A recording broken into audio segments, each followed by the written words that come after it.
Hi everyone, once again good afternoon, welcome back to the channel study portal. Study portal पर आप सभी लोग का एक बार फिर से स्वागत है। और आज जो हमारा पोर्शन बचा था पार्ट 2 जो है हमारा एनवीएस का एलडीसी एग्जाम जो आपका हुआ था 18 मई को, उसको हम डिस्कस कर रहे हैं। वाइस प्रिंसिपल का ये एग्जाम है जिसको हम डिस्कस कर रहे हैं, ठीक है। इसके साथ ही अगर हम बात करें कौन सा पोर्शन हम डिस्कस कर रहे हैं, तो जो एकेडमिक एंड रेजिडेंशियल एस्पेक्ट्स है उस पोर्शन को हम डिस्कस करने वाले हैं। जो आपके एजुकेशन साइकोलॉजी आप उसको बोल सकते हो। क्वेश्चन नंबर 31 टू 90 तक पूरे जो है 60 क्वेश्चन जो है वो हम यहाँ के इस वीडियो में डिस्कस करेंगे, ठीक है। तो जिन्होंने एडमिन फिनेंस नहीं देखा है या लैंग्वेज का पोर्शन नहीं देखा है वो जाके वो पोर्शन भी देख सकते हैं। और एडमिन एंड फिनेंस के साथ साथ एजुकेशन साइकोलॉजी भी इंपॉर्टेंट है, एकेडमिक एंड रेजिडेंशियल एस्पेक्ट, क्योंकि यहाँ से भी 60 क्वेश्चन है तो उसके आंसर हम देख लेते हैं। लेकिन इससे पहले अगर आप लोग इस चैनल पर नए हैं और चैनल को अभी तक सब्सक्राइब नहीं किया है तो चैनल को सब्सक्राइब करके बेल आइकन को प्रेस कर लीजिए, ताकि जैसे वीडियो अपलोड की जाती है उसकी नोटिफिकेशन आप सभी लोगों को मिल सके। आप हमें सोशल मीडिया पर फॉलो कर सकते हैं, इंस्टाग्राम, टेलीग्राम, फेसबुक, व्हाट्सएप पर आप हमें फॉलो कर सकते हैं। आप अपनी डिटेल्स हमारे साथ शेयर कर सकते हैं हमारे व्हाट्सएप नंबर पर। अपना नाम लिखेंगे, जैसे अगर आपका नाम ज्योति है तो आप ज्योति लिखेंगे, स्पेस देके सिटी, सपोज आपकी सिटी लखनऊ है तो लखनऊ लिखेंगे। एग्जाम आपका जैसे केवीएस प्रिंसिपल है तो वो आप यहाँ पर लिखेंगे और आप इसको शेयर कर देंगे हमारे हेल्पलाइन नंबर 8447410108 पर, ताकि आपको सारी अपडेट जो है आपके एग्जाम के रिलेवेंट मिलती रहे। तो केवीएस की अगर हम बात करें तो केवीएस में आपको पता चल गया होगा कि केवीएस की जो नोटिफिकेशन है वो 15 जून से पहले आ जाएगी, क्योंकि जो भी अभी पेटिशन चल रही थी उसका 18 मई को था और 15 मई को उसकी सुनवाई होके 4 वीक का टाइम दिया गया है। तो 15 जून से पहले आपको जो वैकेंसी है वो केवीएस की आपको देखने को मिल जाएगी, ठीक है। अगर आप तैयारी कर रहे हैं प्रिंसिपल और वाइस प्रिंसिपल की केवीएस की स्पेसिफिकली, तो आप नोट्स ऑर्डर कर सकते हैं। हिंदी और इंग्लिश दोनों मीडियम में अवेलेबल है, पूरा सिलेबस कवर होता है। ये हमारा जर्नल पेपर है, इसके साथ ये हमारा admin finance part 1, part 2, GFR और ऑफिस प्रोसीजर कवर करता है। और एजुकेशन साइकोलॉजी के आपके 5 part, perspective in education, understanding the learner, understanding teaching learning, school organization leadership, creating conducive learning environment, ये 3 बुक्स में कवर है। तो टोटल 12 बुक का सेट होता है। इसी तरीके से अगर आप एनवीएस की तैयारी कर रहे हैं तो एनवीएस का आपका टोटल 11 बुक का सेट है, जिसमें आपका जनरल पेपर है complete, Hindi, English, reasoning, computer, GK. उसके बाद आपकी जो education academic and residential aspects है, एनवीएस स्पेसिफिक रूल है, एजुकेशन पॉलिसी इन एक्ट है, ये 3 बुक आपके कवर करते हैं। जो आपका पार्ट 2 हम डिस्कस कर रहे हैं उसको, और पार्ट 3 आपका admin finance part 1, part 2 GFR cover करता है। ईएमआरएस की बात करें तो ईएमआरएस में आपकी 10 बुक का सेट है, जिसमें आपका again general paper, academic and residential aspects, admin finance सारे कवर हैं। और यूपीएससी का 11 बुक का सेट होता है। ये सारे बुक्स अभी अपडेटेड हैं, पूरा सिलेबस इसमें कवर है। इसके अलावा आपको कहीं से कुछ पढ़ने की जरूरत नहीं पड़ेगी। हिंदी और इंग्लिश दोनों मीडियम है, तो जो भी आपका मीडियम है आप वो यहाँ पर चूज कर सकते हैं। स्टडी पोर्टल आपको जो है कोचिंग प्रोवाइड करता है principal, vice principal, assistant commissioner के लिए। तो अगर आप हमारे साथ जुड़ना चाहते हैं तो लाइव कोर्सेज अवेलेबल है, लाइव बैच आप ज्वाइन कर सकते हैं। रिकॉर्डेड कोर्स अवेलेबल है, आप अपने अकॉर्डिंग, अपनी टाइमिंग के अकॉर्डिंग पढ़ना चाहते हैं तो रिकॉर्डेड कोर्स ज्वाइन कर सकते हैं। इसके अलावा टेस्ट सीरीज अवेलेबल है, वो आप ज्वाइन कर सकते हैं। नोट्स मैंने आपको बता दिया है कि नोट्स जो है आप ऑर्डर कर सकते हैं, जो आपको बाय कोरियर पहुंचाए जाते हैं। और आपका रिटर्न सेलेक्ट होने के बाद इंटरव्यू बैचेस भी अवेलेबल हैं, वो भी आप ज्वाइन कर सकते हैं। तो स्टडी पोर्टल एकेडमी ऐप हमारी डाउनलोड कर सकते हैं। स्टडी पोर्टल एकेडमी ऐप का लिंक आपको नीचे डिस्क्रिप्शन बॉक्स में मिल जाएगा। एंड्रॉयड और आईफोन दोनों के लिए अवेलेबल है, तो दोनों से ही जो भी आपके पास मोबाइल है उसके अकॉर्डिंग आप डाउनलोड कर सकते हैं। लिंक डिस्क्रिप्शन बॉक्स में है। ऐप डाउनलोड करेंगे, स्टोर में जाएंगे, जो भी कोर्स आप सर्च करना चाहते हैं वो कोर्स आप सर्च करेंगे तो आपके पास सारी इन्फॉर्मेशन मिल जाएगी। अभी अगर हम लेटेस्ट लाइव बैच की बात करें तो लेटेस्ट लाइव बैच हमारा स्टार्ट हुआ है 12 मई से, तो इसको आप ज्वाइन कर सकते हैं। इसमें आपकी वैलिडिटी जो है आपकी वो यहाँ पर आपको 2 ईयर्स मिल जाती है। इसके साथ अगर आप हार्ड कॉपी नोट्स जो हैं वो आपको इसके साथ फ्री मिल जाते हैं। और इसमें अभी डिस्काउंट भी चल रहा है 3000 रुपये तक का। तो अगर आप जो है परचेज करते हैं तो कूपन कोड आप यूज़ कर सकते हैं, ऑपरेशन सिंदूर के नाम पर सिंदूर, जिसमें आपको 3000 रुपये का सीधा सीधा डिस्काउंट यहाँ पर आपको मिल जाएगा, ठीक है। इसमें आपका सारा सिलेबस कवर होगा, एडमिन फाइनेंस, एजुकेशन साइकोलॉजी, आपका ऑफिस प्रोसीजर, सब चीज़ें कवर हैं। इसमें ऐप पे ही आपको ऑनलाइन टेस्ट सीरीज मिल जाती हैं, हार्ड कॉपी नोट्स आपके पास होते ही हैं। साथ ही साथ जो है आप क्या कर सकते हैं कि जो भी आपकी क्लास में पढ़ाया जाता है वो सारी PDF भी आपको यहीं पर मिल जाएंगी, ऑफिशियल डॉक आपको यहाँ पर मिल जाएंगे, ताकि अगर आपको डिटेल में कोई टॉपिक कवर करना है वो आप कर सकते हैं। इसके साथ रिकॉर्डेड बैच अवेलेबल है, केवीएस, एनवीएस, यूपीएससी, ईएमआरएस सभी बैच अवेलेबल हैं। और ज़्यादा वैलिडिटी का कोर्स चाहते हैं तो हमारे पास 7 साल की वैलिडिटी का कोर्स भी है। साथ ही जो है एक रिकॉर्डेड बैच है जो कि गारंटेड सिलेक्शन का बैच है, ज़्यादा डिटेल्स के लिए आप हमारे हेल्पलाइन नंबर पर हमें कॉन्टेक्ट कर सकते हैं। अब बात करते हैं अपने पेपर की, ठीक है। पार्ट 2 हमें डिस्कस करना है, तो आप अपने आंसर्स कमेंट सेक्शन में कमेंट करेंगे, ठीक है। पार्ट 2 हमारा जो है हमारा academic and residential aspects,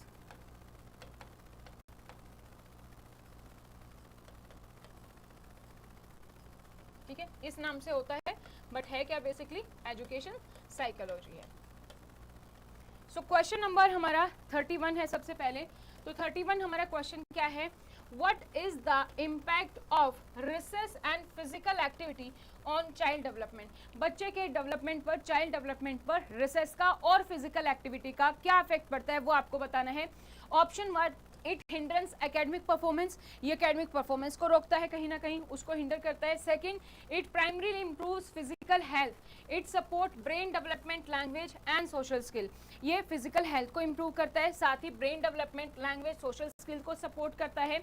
it decrease concentration level, या फिर कंसंट्रेशन लेवल को डिक्रीज करता है। या फिर fourth, it supports brain development, language and social skill, या फिर ब्रेन डेवलपमेंट को, लैंग्वेज को, सोशल स्किल्स को, इसको सपोर्ट करता है। विच is the correct option? You can comment in the comment section कौन सा ऑप्शन यहाँ पर करेक्ट है हमारा।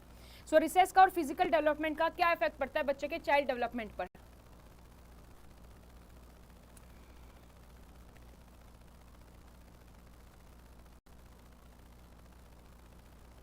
वन बाय वन ऑप्शन देख लेते हैं कि कौन सा आंसर हमारा यहाँ पर होना चाहिए। देखो, सबसे पहले ये कहता है कि रिसेस और फिजिकल एक्टिविटी जो है एकेडमिक परफॉर्मेंस को हिंड्रेंस करती है, नहीं बल्कि बूस्टअप करेगी। एकेडमिक परफॉर्मेंस में कोई बाधा नहीं डालती है फिजिकल एक्टिविटी या रिसेस, ठीक है। सेकंड हमारा primary improves physical health, physical activity की बात हो रही है तो ऑब्वियसली फिजिकल हेल्थ तो यहाँ पर इंप्रूव होगी हमारी, ठीक है, तो वो हमारी यहाँ पर इंप्रूव हो रही है। साथ ही रिसेस पीरियड जो है, बच्चा उस टाइम पर खेलता है, उस टाइम पर उसका लंच ब्रेक भी है, उस टाइम पर फिजिकल एक्टिविटी भी हो रही है, साथ ही स्पोर्ट्स है, लैंग्वेज स्किल है, सोशल स्किल्स है, ये सब डेवलप होती है। तो उसको ब्रेन डेवलपमेंट भी मिल रहा है, उसको लैंग्वेज डेवलपमेंट भी मिल रहा है, सोशल स्किल्स भी मिल रहा है, और फिजिकल एक्टिविटी की बात है तो फिजिकल हेल्थ भी इंप्रूव हो रही है, राइट। नेक्स्ट है हमारा decrease concentration level. Concentration level decrease होता है नहीं, क्योंकि सिर्फ एकेडमिक से बच्चे का कुछ नहीं होगा, बाकी ओवरऑल डेवलपमेंट भी होना चाहिए, कंसंट्रेशन बल्कि बूस्ट ही होगा। नेक्स्ट हमारा it support brain development, language and social skills, तो ब्रेन डेवलपमेंट भी हो रहा है, लैंग्वेज भी, सोशल स्किल्स भी, बट फिजिकल एक्टिविटी की बात भी की गई है तो फिजिकल हेल्थ भी यहाँ पर इंप्रूव हो रही है। वैसे भी रिसर्च से हमारी बच्चा जब स्पोर्ट्स एक्टिविटी भी करता है उस टाइम पर तो फिजिकल हेल्थ तो उसकी इंप्रूव होती है, राइट। तो राइट ऑप्शन हमारा कौन सा होगा यहाँ पर? ऑप्शन नंबर सेकंड जो है वो हमारा यहाँ पर करेक्ट है, ठीक है। विच ऑप्शन इज करेक्ट है? ऑप्शन जो हमारा सेकंड है that is correct. Next question पर मूव करते हैं। नेक्स्ट क्वेश्चन है हमारा क्वेश्चन नंबर 32। क्वेश्चन नंबर 32 है हमारा। क्वेश्चन नंबर 32 जो है हमारा वो क्या कह रहा है?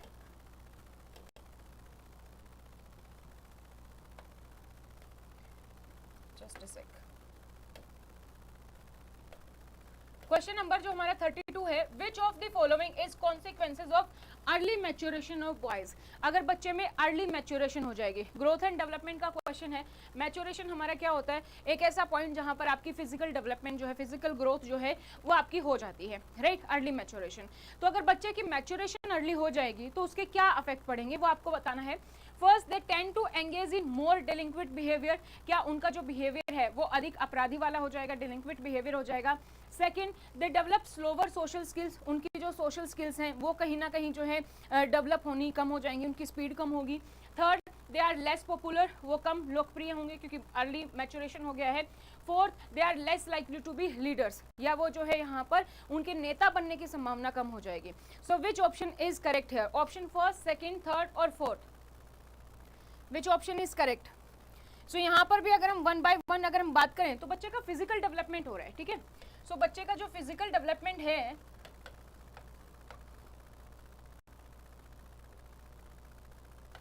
बेसिकली ग्रोथ है जो हमारी वो अर्ली मैच्योरेशन हो गई है। तो बच्चे की फिजिकल डेवलपमेंट तो आपको देखने को मिलेगी कि बहुत अच्छे से जो है फटाफट से हो गई है, अर्ली मैच्योरेशन हो गई है। लेकिन जो अदर डेवलपमेंट है, कॉग्निटिव डेवलपमेंट है, सोशल है, बिहेवियरल है, ठीक है, सोशियो इमोशनल है हमारा, वो कहीं ना कहीं उससे अफेक्ट होता है। सो यहाँ पर हमारा क्या होगा कि फिजिकल डेवलपमेंट ज़्यादा हो गई है तो बाकी बच्चे भी उसको उस तरीके से अर्ली मैच्योरेशन जल्दी हो गई है। तो अगर हम 1 by 1 देखें, क्या उनकी नेता बनने की संभावना कम होती है? इससे कोई लेना देना नहीं, अर्ली मैच्योरेशन है तो वो लीडर बन सकते हैं if they are capable. They are less popular होंगे, वो भी इतना रेलिवेंट नहीं है। स्लोवर सोशल स्किल कहीं ना कहीं जो है धीमे हो जाएंगे। तो सोशल स्किल्स उसकी डिपेंड करता है कि वो कितने अकॉर्डिंगली जो है वो इंटरेक्ट करता है, उसके अकॉर्डिंग है। सो कौन सा कॉन्सिक्वेंसेस जो यहाँ पर मोर अप्रोप्रिएट है, they tend to enlarge in more delinquent behaviour. Early maturation हो गया तो वो जो है अपने सर्कल में जो अपने साथ के बच्चे हैं उनके साथ उतना घुल मिल नहीं पाएगा, और जो उससे उम्र के बड़े हैं या उसके अकॉर्डिंग मैच्योर हैं उनके साथ करेगा। तो यहाँ पर जो आपराधिक गतिविधियां हैं वो ज्यादा होने के चांसेस होते हैं। तो फर्स्ट ऑप्शन हमारे यहाँ पर करेक्ट होगा। नेक्स्ट हमारा क्वेश्चन नंबर 33 हमारा क्या है? In the context of parenting styles what does the term indulgent parenting, आपको पता होना चाहिए पहले तो इंडोजेंट जो पेरेंटिंग है वो हमारी क्या होती है, फिर उसके अकॉर्डिंग आप आंसर कर पाएंगे। सो इंडोजेंट पेरेंटिंग क्या है? बेसिकली इसको हम परमिसिव पेरेंटिंग भी बोलते हैं। एक ऐसा स्टाइल जहां पर कि पेरेंट्स हाईली रिस्पॉन्सिव होते हैं उनके बच्चे के लिए, वो समझते हैं कि बच्चे की नीड्स क्या हैं, बच्चे की डिजायर्स क्या हैं, बट वो अपने बच्चों से ज़्यादा डिमांड नहीं करते उनसे जो है उनके कि वो उनके रूल को फॉलो करें, उनके एक्सपेक्टेशन को फॉलो करें। वो बच्चे से डिमांड नहीं करते, बच्चे को मोटिवेट करते हैं, बच्चे को समझते हैं, बच्चे की नीड्स को समझते हैं, बच्चे की डिजायर को समझते हैं। तो बच्चे को एक तरीके से पूरी फ्रीडम और पूरी ऑटोनॉमी दे देते हैं कि वो अपना डिसीजन खुद ले सकते हैं। तो वो वाली स्टाइल होती है हमारी परमिसिव पेरेंटिंग या फिर इंडल्जेंट पेरेंटिंग। तो इसमें से आपको बताना है कौन सा ऑप्शन आपका करेक्ट है। First, parents who are emotionally distinct and uninvolved in their children life, वो पेरेंट जो कि इमोशनली डिस्टिंक्ट होते हैं और जो है अपने बच्चों के साथ जो है इन्वॉल्व नहीं होते हैं। Second, parents who are strict, जो कि स्ट्रिक्ट है रूल रेगुलेशन के साथ, तो बिल्कुल भी नहीं, अभी हमने डिस्कस किया परमिसिव पेरेंटिंग या इंडिविजुअल पेरेंटिंग क्या होती है। Parents who have a balanced approach to warmth and control, एक बैलेंस अप्रोच भी नहीं है, एक्सपेक्टेशन नहीं है बिल्कुल भी, सिर्फ गिव में भरोसा करता है, टेक में नहीं। Parents who are overly warm and cater to their children's every need without enforcing rule, तो ये हमारा जो फोर्थ ऑप्शन है दैट इज करेक्ट, कि वो वाले पेरेंट्स जो अपने बच्चों की नीड्स को समझते हैं और उन पर किसी भी तरीके के रूल को एनफोर्स नहीं करते कि आपको ये रूल्स एंड रेगुलेशन का पालन करना है, वो एनफोर्स नहीं करते हैं, बल्कि वो बच्चों की नीड्स जो हैं उनको समझते हैं, वार्मथ एंड कैटर प्रोवाइड करते हैं। सो ऑप्शन नंबर 4 जो है यहाँ पर हमारा करेक्ट ऑप्शन है। नेक्स्ट चलते हैं, क्वेश्चन नंबर हमारा 34 क्या कहता है? What does the reflective observation stage in experiential learning focus हो? Experiential learning में जो हमारी reflective approach है वो क्या है, reflective observation क्या है, वो क्या है, वो आपको यहाँ पर बतानी है। So you can also comment, आप अपने आंसर जो आपको लगता है आपने क्या टिक किया अपने आंसर्स में, तो वो भी आप कमेंट सेक्शन में कमेंट कर सकते हैं। सो सबसे पहले हम बात करेंगे कि रिफ्लेक्टिव ऑब्जर्वेशन, तो हमें रिफ्लेक्टिव ऑब्जर्वेशन अगर पता होगा तो ऑब्वियसली हम तभी आंसर कर पाएंगे। सो रिफ्लेक्टिव क्या होता है? रिफ्लेक्शन, कि आपने जो चीज़ें कर ली है उसका एक तरीके से reflection. So experience in learning की अगर हम बात करें तो रिफ्लेक्टिव ऑब्जर्वेशन वो स्टेज होती है जहाँ पर लर्नर रुकता है, वो देखता है कि उसने क्या कुछ चीज़ें की हैं, कंक्रीट एक्सपीरियंस से अपना ऑब्जर्व करता है, एनालिसिस करता है अपने रिएक्शन को कि क्या कुछ हुआ है, रिएक्शंस किस तरीके से अफेक्ट कर रहे हैं। तो इंट्रोस्पेक्शन करना यानी कि अंतर्दर्शन करना, ठीक है, इवैल्यूएशन करना खुद को, क्रिटिकल थिंकिंग करना, अपने एक्सपीरियंस के बारे में सोचना, मल्टीपल पर्सपेक्टिव से अंडरस्टैंड करना कि भाई मैंने क्या किया, क्या सही हुआ, क्या सही नहीं हुआ, क्यों नहीं हुआ, वो सब चीज़ें क्या है, रिफ्लेक्टिव ऑब्जर्वेशन है। तो उसके बेसिस पर आप बताओ कौन सा ऑप्शन करेक्ट होगा।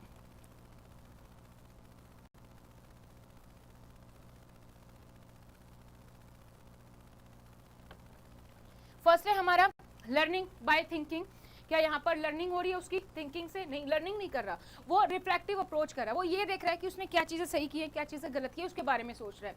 Second, observing and connecting new experiences to the past one, ये करेक्ट है कि जो भी उसने पास्ट में जो चीजें की हैं अब उनको ऑब्जर्व कर रहा है और नए एक्सपीरियंस के साथ कनेक्ट करेगा कि पास्ट में क्या गलती हुई जो अभी सुधार सकते हैं, या पास्ट में क्या अच्छा हुआ जिसको मैं अभी यूज ला सकता हूँ, तो वो सारी चीजें करेगा। तो सेकंड ऑप्शन हमारा यहाँ पर करेक्ट है। वैसे ऑप्शन देख लेते हैं। Third, active participation in experience, active वो पार्टिसिपेशन है लेकिन उससे वो लर्निंग भी करता है। फॉर्मिंग ओपिनियन विदाउट रिफ्लेक्शन, बिना रिफ्लेक्शन के ओपिनियन नहीं, हमारे तो अप्रोच ही हम रिफ्लेक्शन की बात कर रहे हैं, तो ये हमारा गलत है।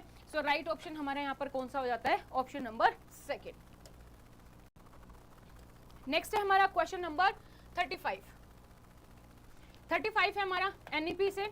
सो according to the NEP national education policy के according what should the curriculum and pedagogy aim to develop in student.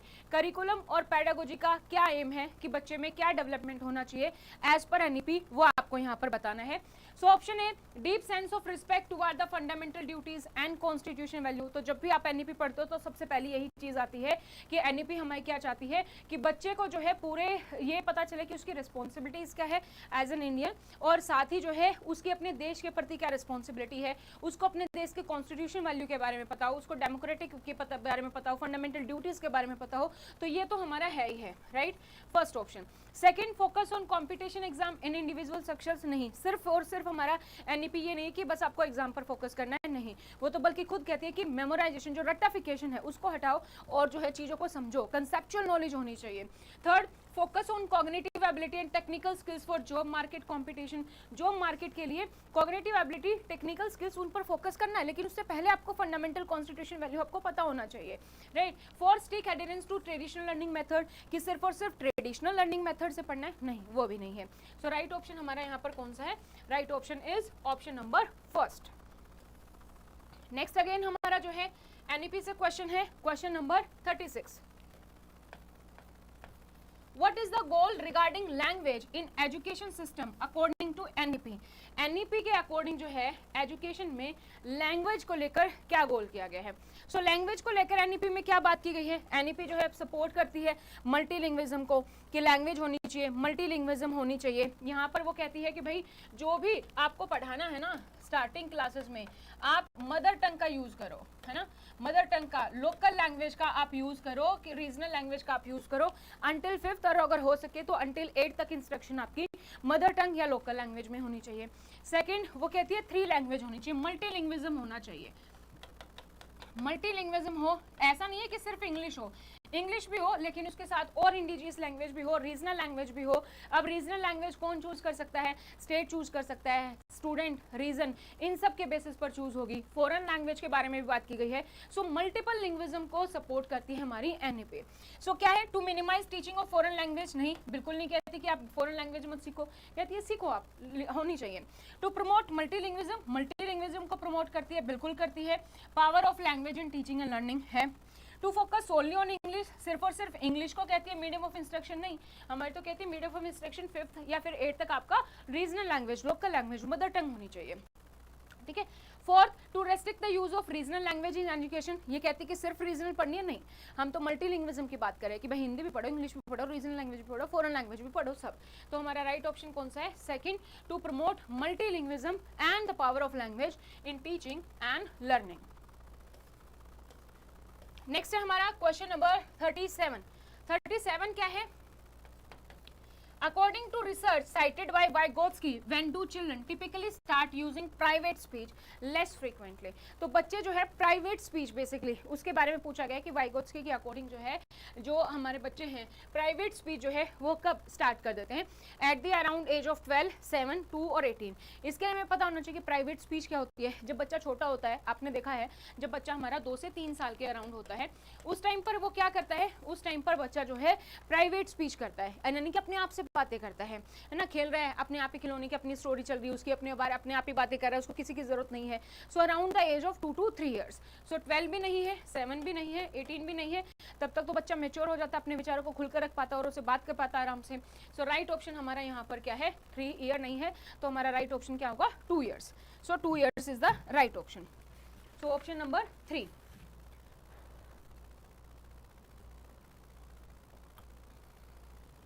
Next चलते हैं। नेक्स्ट हमारा क्या है? Question number 38। 38 हमारा अगेन वाइगोत्स्की की थ्योरी से पूछा गया है। How do technical tools like calculators, spell checkers impact cognitive development according to Vygotsky? तो वाइगोत्स्की जो है वेरियस टूल्स के बारे में बात करते हैं। यहाँ पर जो क्वेश्चन है वो क्वेश्चन क्या पूछ रहा है कि जो हमारे वेरियस टूल्स हैं जैसे कैलकुलेटर है, टेक्निकल टूल्स, स्पेल चेकर हैं, इन टेक्निकल टूल्स का कॉग्निटिव डेवलपमेंट पर कैसे अफेक्ट पड़ता है वो आपको बताना है। First, they limit creativity by providing immediate solution without thought, कि वो बच्चे की क्रिएटिविटी जो है उसको लिमिट कर देते हैं क्योंकि वो बिना सोचे समझे उनको आंसर मिल जाता है। They have no impact on cognitive development, cognitive development पर कोई इम्पैक्ट नहीं पड़ता। Third, they support cognitive development, cognitive development को सपोर्ट करते हैं, प्रॉब्लम सॉल्विंग स्किल बढ़ती है यहाँ पर, उनकी एफिशिएंसी जो है वो यहाँ पर बढ़ती है। They prevent students from developing critical thinking also skills, ठीक है, या फिर बच्चे की जो क्रिटिकल थिंकिंग स्किल्स हैं उनको कहीं ना कहीं डेवलप होने से रोकता है। Which option is correct here?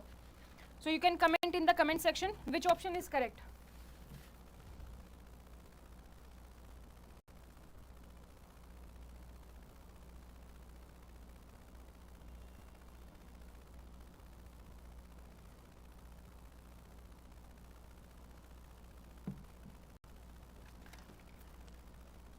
अगर बच्चा कैलकुलेटर्स का यूज करेगा, स्पेल चेकर्स का यूज करेगा, इन टेक्निकल टूल्स का यूज करेगा, तो बेसिकली क्या है, उसको बिना सोचे समझे आंसर मिल जा रहा है। सो उसकी जो क्रिएटिविटी है वो कहीं ना कहीं कम हो रही है। So right option is first, limit creativity by providing immediate solution without thought, उसका कॉग्निटिव डेवलपमेंट नहीं हो पा रहा अच्छे से। नेक्स्ट है हमारा क्वेश्चन नंबर 39 हमारा अगेन एनईपी से है। परख की फुल फॉर्म पूछी गई है। व्हाट इज परख?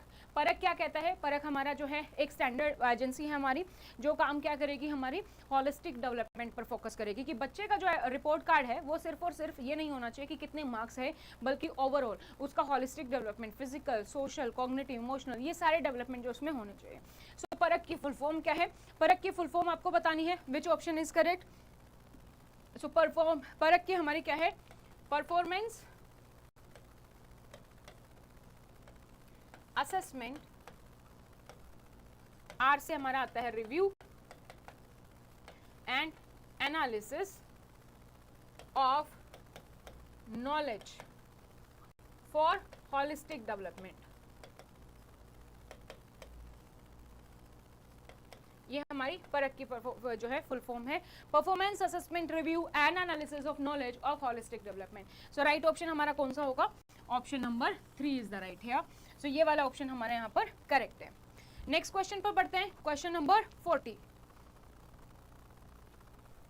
Which type of learning is central to the pedagogical process of competency based education? CBE, competency based education से आया। आपको बताना है कि कौन सी लर्निंग जो है हमारी कॉम्पिटेंसी बेस्ड एजुकेशन में होती है, पेडागोजिकल प्रोसेस क्या है। सो कॉम्पिटेंसी बेस्ड एजुकेशन हमारी क्या कहती है? एक तो रट्टाफिकेशन, ये सब चीजें ना हो, कंटिन्यूस इवैल्यूएशन होना चाहिए, कंटिन्यूस जो है असेसमेंट होनी चाहिए। सो कॉम्पिटेंसी बेस्ड एजुकेशन में हम फोकस करते हैं लर्निंग बाय डूइंग पर, एक्सपीरियंशियल लर्निंग बच्चे को मिलना चाहिए। बच्चा जो करे उस चीज को करके सीखे ताकि उसको जो है चीजें समझ में आए। सो कॉम्पिटेंसी बेस्ड एजुकेशन हमारी एक ऐसी अप्रोच है जिसका फोकस क्या होता है कि जो रियल टाइम बेस्ड लर्निंग है वो बच्चे को मिले, वो मास्टर करे अपनी नॉलेज को, स्किल को, रियल लाइफ एग्जांपल से कनेक्ट कर पाए, वो जो है कॉम्पिटेंसी स्पेसिफिक एरिया में देख पाए, रादर देर की जो चीजें सेट है बस उसी को पढ़ रहा है, वो नहीं होना चाहिए। जैसे बैगलेस डेज है, ठीक है, बैगलेस डेज में कोशिश की गई है, वोकेशनल जो एजुकेशन है वो दी गई है, वहां पर कोशिश की गई है कि बच्चा जो है रियल लाइफ से कनेक्ट हो, वहां पर देख पाए। जैसे वोकेशनल स्किल में गार्डनिंग, कुकिंग, ये सब कि बाहर से किसी भी हम किसी को बुलाएंगे और वो वहां पर जो है आके अपने फील्ड ऑफ जो भी प्रोफेशन है उसके बारे में बता सकता है। सो कॉम्पिटेंसी बेस्ड एजुकेशन मिलेगी। सो इसमें हमारा क्या है? पैसिव लिसनिंग नहीं, बच्चा तो यहाँ पर इन्वॉल्व होता है, एक्सपीरियंस उसको मिल रहा है। सोनली एकेडमिक लर्निंग नहीं, एक्सपीरियंस है, रियल लाइफ से कनेक्ट होकर डेमोन्स्ट्रेशन, एक्सपेरिमेंट, इन सब चीज़ों से सीख रहा है। मेमोराइजेशन सिर्फ याद रखना नहीं, हमारा आंसर क्या है? Experiential learning, learning by doing जो है बच्चे को यहाँ पर फोकस है कि खुद से एक्सपीरियंस करे, जो भी हम चीज़ उसको सिखा रहे हैं वो खुद से एक्सपीरियंस करे। अब हम उसको बता रहे हैं कि कुम्हार ऐसा होता है, ऐसा काम करता है, तो हम किसी कुम्हार को बुलाएंगे और स्कूल में वोकेशनल एजुकेशन बैगलेस डेज के तहत, या बच्चे को लेकर जाएंगे फील्ड विजिट पर और वहाँ पे वो इन चीज़ों को एक्चुअली में देखेगा, रियल लाइफ स्किल जो है वो उसको मिलेंगे, लाइफ स्किल्स। ठीक है, सो हमारा फर्स्ट ऑप्शन करेक्ट है। नेक्स्ट क्वेश्चन है हमारा क्वेश्चन नंबर 41 हमारा क्या है? Which of the following is benefit of integrating art into education. Integrating art, NEP हमारी क्या कहती है कि एजुकेशन के साथ आप स्पोर्ट्स, आर्ट, ये सब चीज़ों को इन्वॉल्व करो। तो अगर हम आर्ट को इंटीग्रेट करते हैं तो इसका क्या बेनिफिट है? Makes learning less interactive. क्या लर्निंग हमारी लेस इंटरेक्टिव नहीं बनेगी? नहीं, बल्कि और इंटरेक्शन ज़्यादा बनेगा कि एक ही जो हम बस थ्योरी नहीं पढ़ रहे हैं उसमें आर्ट हम ऐड कर रहे हैं। Second, reduce the need of assessment. क्या इससे असेसमेंट की नीड जो है वो कम होगी? नहीं। Third, enhance critical thinking, creativity and problem solving. बच्चे की क्रिएटिविटी बढ़ेगी, क्रिटिकल थिंकिंग बढ़ेगी, ठीक है, प्रॉब्लम सॉल्विंग स्किल्स बढ़ेगी। और फोर्थ, एनकरेज पैसिव लर्निंग, सो पैसिव लर्निंग भी नहीं है। सो यहाँ पर क्या दिया गया है बेसिकली कि आर्ट को हम इंक्लूड करें। तो आर्ट में क्या क्या चीज़ें आप इंक्लूड कर सकते हो, जैसे पिक्चर्स है, विजुअल है, परफॉर्मिंग आर्ट्स, ट्रेडिशनल आर्ट्स, वो आप यहाँ पर यूज कर सकते हो। इससे क्या होगा, अगर हम आर्ट को ऐड करेंगे बच्चे की क्रिएटिविटी बढ़ेगी, क्रिटिकल थिंकिंग बढ़ेगी, प्रॉब्लम सॉल्विंग बढ़ेगी, बच्चा एंगेज ज़्यादा होगा, उसका कॉग्निटिव डेवलपमेंट होगा, स्किल्स का, सोशल स्किल्स उसकी डेवलप होंगी। सो हमारा ये कौन सा ऑप्शन बता रहा है, राइट, थर्ड ऑप्शन। सो उसकी critical thinking, creativity, problem solving सब यहाँ पर इंक्रीज होगा। So third option is correct है। नेक्स्ट हमारा है क्वेश्चन नंबर 42। 42 क्या है हमारा, significant feature of experience in learning approach. Again जो क्वेश्चन हमारा एक्सपीरियंस इन लर्निंग से है, तो एक्सपीरियंस इन लर्निंग में क्या अप्रोच है बेसिकली वो आपको यहाँ पर बताना है। फर्स्ट, प्राइमरी या टीचर सेंटर अप्रोच। क्या टीचर सेंटर अप्रोच होती है, नहीं, स्टूडेंट सेंटर्ड है, बच्चा किस तरीके से सीख रहा है हम उस पर फोकस करते हैं ताकि उसको अच्छे से चीजें समझ में आए। It's only focus on theory, क्या सिर्फ और सिर्फ थ्योरी पर बेस है। Third, it exclude practical and hands on experience. इसमें प्रैक्टिकल और हैंड्स ऑन एक्सपीरियंस नहीं होता, बल्कि इसमें तो होता ही है एक्सपीरियंस इन लर्निंग में कि बच्चा लर्निंग बाय डूइंग है, खुद हैंड्स ऑन करता है। It integrates real life experience into the learning process. ये हमारा ठीक है ऑप्शन नंबर 4। ऑप्शन नंबर 4 हमारा क्या कहता है, ऑप्शन नंबर 4 कहता है कि रियल लाइफ जो है एक्सपीरियंस बच्चे को मिले लर्निंग प्रोसेस में, कि हम रियल लाइफ से कनेक्ट करके उसको पढ़ाएं, ठीक है, तो ताकि बच्चा हैंड्स ऑन एक्सपीरियंस भी हो उसका, प्रैक्टिकल भी वो कर पाए। Fourth option is correct. Next हमारा question number 43। How does competency based education, CB से अगेन क्वेश्चन है कि जो सीबी है वो बच्चे की अचीवमेंट को कैसे सपोर्ट करती है। How CB support the students achievement by relying on traditional method, कि सीबी में हम सिर्फ और सिर्फ ट्रेडिशनल मेथड पर अप्रोच पर फोकस करते हैं, बिल्कुल भी नहीं, हम ट्रेडिशनल मेथड पर अब सिर्फ फोकस नहीं करते। Bye focusing on individual student achievement, measurable learning outcomes, हाँ लर्निंग आउटकम हम मेजर करते हैं, इंडिविजुअल अचीवमेंट बच्चे की, बच्चा क्या सीख रहा है क्या नहीं सीख रहा है उस पर हम फोकस करते हैं। थर्ड, बाय प्रोवाइडिंग लिमिटेड और नो फीडबैक ऑन प्रोग्रेस, हम बच्चे को कोई फीडबैक प्रोवाइड नहीं करते, कोई जो है उसका जो है प्रोग्रेस के बारे में नहीं बताते, गलत, हम बताते हैं। सीबी में तो हमारी कंटिन्यूअस असेसमेंट होती है। By increasing the content volume to challenge student, या हम कंटेंट वॉल्यूम बढ़ा देते हैं बच्चे को चैलेंज करने के लिए, नहीं। तो CV experience learning, hands on experience, learning by doing, और हम बच्चे की इंडिविजुअल अचीवमेंट क्या है उस पर फोकस करते हैं और उसके लर्निंग आउटकम को मेजर करते हैं, क्योंकि इसमें हमारा कंटिन्यूअस असेसमेंट इवैल्यूएशन भी होता है। तो right option is option number 2 here. Next question हमारा question number 44। What do constructivists believe about the construction of knowledge? जो हमारे कंस्ट्रक्टिविस्ट हैं वो नॉलेज के बारे में क्या सोचते समझते हैं वो आपको बताना है, वो क्या मानते हैं। तो knowledge is fixed and does not evolve with experience, की नॉलेज हमारी फिक्स होती है, जो हमने ग्रैंड कर ली वो हो गई हमारी नॉलेज फिक्स, वो टाइम के साथ एक्सपीरियंस के साथ इवॉल्व नहीं होती, ये तो गलत है। नॉलेज आपकी एक्सपीरियंस के साथ आपकी टाइम के साथ इवॉल्व होती रहती है। आपने आज जो चीज़ें सीखी कल आपको नई चीज़ पता चली आप अपडेट कर लेते हो, ठीक है। अब इंडिया के प्राइम मिनिस्टर नरेंद्र मोदी हैं, कल को चेंज हो जाए, सरकार चेंज हो जाए, प्राइम मिनिस्टर चेंज हो जाए, तो आप अपडेट कर लोगे अपनी नॉलेज को खुद ही, है ना। सो टाइम के साथ, इवोल्यूशन के साथ, एक्सपीरियंस के साथ आपकी नॉलेज इवॉल्व होती है। All knowledge is objective and universally the same for every learner, नहीं, हर एक लर्नर के लिए सेम नहीं होती नॉलेज। अगर ऐसा होता तो सभी 80% मार्क्स पर होते, या सभी 90 पर होते, शायद सभी एवरेज होते हैं ना, कि सबकी नॉलेज ऑब्जेक्टिव या यूनिवर्सली सेम नहीं होती हर लर्नर के लिए। हम कितना चीज़ें पढ़ाते हैं उसमें से किस बच्चे को कितना वो ग्रैब कर पाया वो सबका अलग अलग लेवल है, सबका मेंटली लेवल अलग है, कॉग्निटिव डेवलपमेंट अलग है, उस पर डिपेंड करता है। Third, knowledge must be directly transmitted from the teacher to student, knowledge हमेशा टीचर से स्टूडेंट को मिलनी चाहिए, नहीं, हमेशा टीचर ही स्टूडेंट को नहीं सिखाता, स्टूडेंट भी टीचर को बहुत सारी चीज़ें सिखाते हैं, है ना। तो नॉलेज दोनों तरफ से हो सकती है।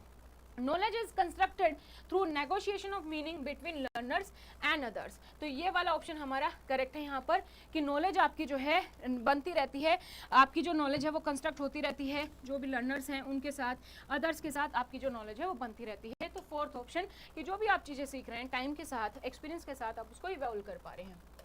नेक्स्ट क्वेश्चन है हमारा क्वेश्चन नंबर 45।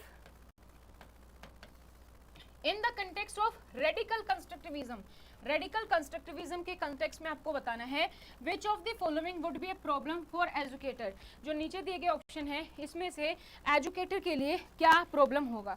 अब हमें अगेन टर्म आ गई हमारे पास रेडिकल कंस्ट्रक्टिविज्म। तो आपको अगर रेडिकल कंस्ट्रक्टिविज्म पता है तो आप इसका आंसर कर पाओगे। सो रेडिकल कंस्ट्रक्टिविज्म क्या होती है?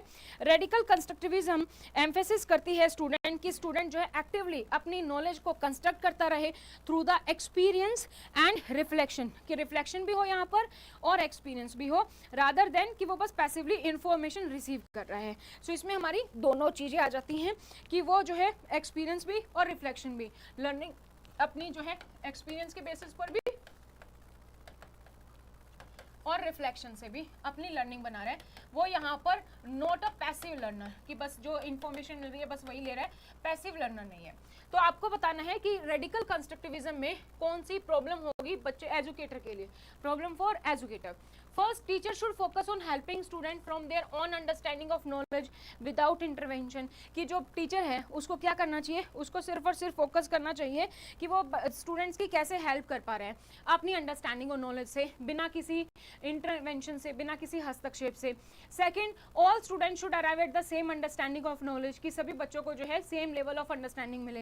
Third, misconceptions are treated as equally as correct knowledge, जो भी मिसकंसेप्शंस हैं उनको हम, गलत धारणाओं को हम जो है सही नॉलेज प्रोवाइड करें और सही उनको बनाएं। Fourth, teacher must limit social interaction to ensure independent thinking, और इंडिपेंडेंट थिंकिंग के लिए सोशल इंटरेक्शन को कम करें। सो बच्चा किससे सीख रहा है? एक्सपीरियंस से, रिफ्लेक्शन से। टीचर अगर फोकस करेगा सभी स्टूडेंट्स पर, उनकी हेल्प करेगा अपनी अंडरस्टैंडिंग से, इंटरवेंशन से, विदाउट किसी इंटरवेंशन, तो हमारी रेडिकल कंस्ट्रक्टिविज्म इजीली हो जाएगी। सेकंड, मिसकंसेप्शन जो है जो भी है उनको करेक्ट करेगा, ये टीचर का काम है। थर्ड, जो टीचर है सोशल इंटरेक्शन को लिमिट करके उनकी इंडिपेंडेंट थिंकिंग बढ़ा सकता है, ये भी हमारा करेक्ट है। All student should arrive at the same understanding of knowledge, ये नहीं हो सकता है कि सभी स्टूडेंट की सेम लेवल ऑफ नॉलेज हो, क्योंकि बच्चा एक्सपीरियंस से सीख रहा है, बच्चा रिफ्लेक्शन से सीख रहा है, बच्चा ये देख रहा है कि उसने क्या गलत किया, क्या सही किया, क्या उसके लिए अब जो है अपने पास्ट एक्सपीरियंस से वो क्या बेटर कर सकता है, कहाँ पर गलती हुई, कहाँ कोई चीज़ है जो अच्छी रही, अपने एक्सपीरियंस से सीखता है। तो सबका एक्सपीरियंस करने का लेवल, सबके पास रिसोर्सेज अलग हो सकते हैं, एक्सपीरियंस अलग हो सकता है, रिफ्लेक्शन अलग हो सकता है, मेथड, तो उनकी नॉलेज जो है अलग अलग लेवल की होगी। तो टीचर यहाँ पर चाह कर भी सबको same level of knowledge provide नहीं कर सकता, सेम अंडरस्टैंडिंग ऑफ नॉलेज नहीं मिलेगी। तो क्या प्रॉब्लम है? Same level of same understanding of knowledge. तो सेकंड जो ऑप्शन है हमारा वो यहाँ पर हमारा करेक्ट है। नेक्स्ट क्वेश्चन पर चलते हैं, question number 46। What is the real role of social negotiation in constructivist teaching? Constructivist teaching में जो हमारा social negotiation है उसका क्या रोल है वो आपको यहाँ पर बताना है। So constructivism जो हमारी constructivist teaching है, यानी कि नॉलेज जो आपकी कंस्ट्रक्ट होती जा रही है, टाइम के अकॉर्डिंग आपका चेंज हो रहा है, एक्सपीरियंस के अकॉर्डिंग आप चेंज हो रहा है, जो भी आप चीज़ें सीख रहे हो वो आपकी बनती जा रही है। सोशल नेगोशिएशन की बात करें तो सोशल नेगोशिएशन क्या है? कोलैबोरेटिव प्रोसेस है जहाँ पर स्टूडेंट और कई बार टीचर जो है डिस्कस करते हैं, डिबेट करते हैं आइडियाज़ को, अपनी नॉलेज को कंस्ट्रक्ट करते हैं, कि अपनी अंडरस्टैंडिंग, अपनी नॉलेज को शेयर करते हैं। स्टूडेंट यहाँ पर एक्टिवली इंटरेक्ट करता है, अपना पर्सपेक्टिव शेयर करता है, अपने कॉन्सिक्वेंसेज जो है वो बताता है यहाँ पर कि किस तरीके से वो लर्न करने हैं, व्हाट दे विल लर्न। तो ये सारी चीज़ें हमारे यहाँ पर होती हैं। तो सोशल नेगोशिएशन का रोल क्या है हमारा? First, it encourages learner to passive receive information from the peers, कि जो है पैसिवली बस इन्फॉर्मेशन वो अपने पीयर से नॉलेज जो है रिसीव करता रहे, नहीं, क्योंकि यहाँ पर तो स्टूडेंट इन्वॉल्व है, डिबेट कर रहा है, अपने भी विचार शेयर कर रहा है, दूसरों के भी जान रहा है। Second, it involve share responsibility allowing learner to collaborate and construct meaning together. ये ठीक है कि वो कोलैबोरेट कर रहा है, यहाँ पर जो है कंस्ट्रक्टिव नॉलेज मिलकर मिल रही है उसको, शेयर्ड रिस्पॉन्सिबिलिटी भी है। Third, it is irrelevant to the learning process, गलत है, लर्निंग प्रोसेस के लिए तो हमारा रेलिवेंट है, बल्कि बेटर है, कंस्ट्रक्टिविज्म हो रहा है। It focus on individual learning without interaction with other, गलत है, इंटरेक्शन यहाँ पर होती है, वो अपने बात भी सुनता है, दूसरों की भी बात सुनता है, उनके बारे में भी जानता है। तो रिफ्लेक्टिव अप्रोच भी हमारा, एक्सपीरियंशियल लर्निंग भी है, यहाँ पर कोलैबोरेटिव भी है, टीचर स्टूडेंट्स इन्वॉल्व है, डिबेट हो रहा है, सब चीज़ें हो रही है। तो वो shared responsibility allowing learners and collaborate and construct meaning together, second option हमारा यहाँ पर करेक्ट हो जाएगा। ठीक है, नेक्स्ट हमारा क्वेश्चन है क्वेश्चन नंबर 47। 47 क्या कहता है? How do cognitive theorist and behavioral theorist differ in their perception of reinforcement. Reinforcement के बारे में हमने पढ़ा है कि रीइंफोर्समेंट अगर आपको किसी भी कोई हैबिट बनानी है या कोई हैबिट छुड़वानी है तो आप रीइंफोर्समेंट का यूज़ कर सकते हो। बच्चा स्कूल से आता है, आप उसको बोलो कि आपको अपने कपड़े यहाँ पर रखने हैं, अपना होमवर्क करना है, अपना लंच कर लेना है। अगर आप ऐसा हर रोज करोगे तो मैं आपको ये दिलाऊंगा, या कोई भी चीज़ आप उसको एज ए प्राइज के तौर पर, रिवॉर्ड के तौर पर दे रहे हो, तो रीइंफोर्समेंट। ठीक है, सो कंस्ट्रक्टिविस्ट थ्योरी में भी है, सॉरी कॉग्निटिव थ्योरी में भी है, बिहेवियरिस्टिक थ्योरी में भी है।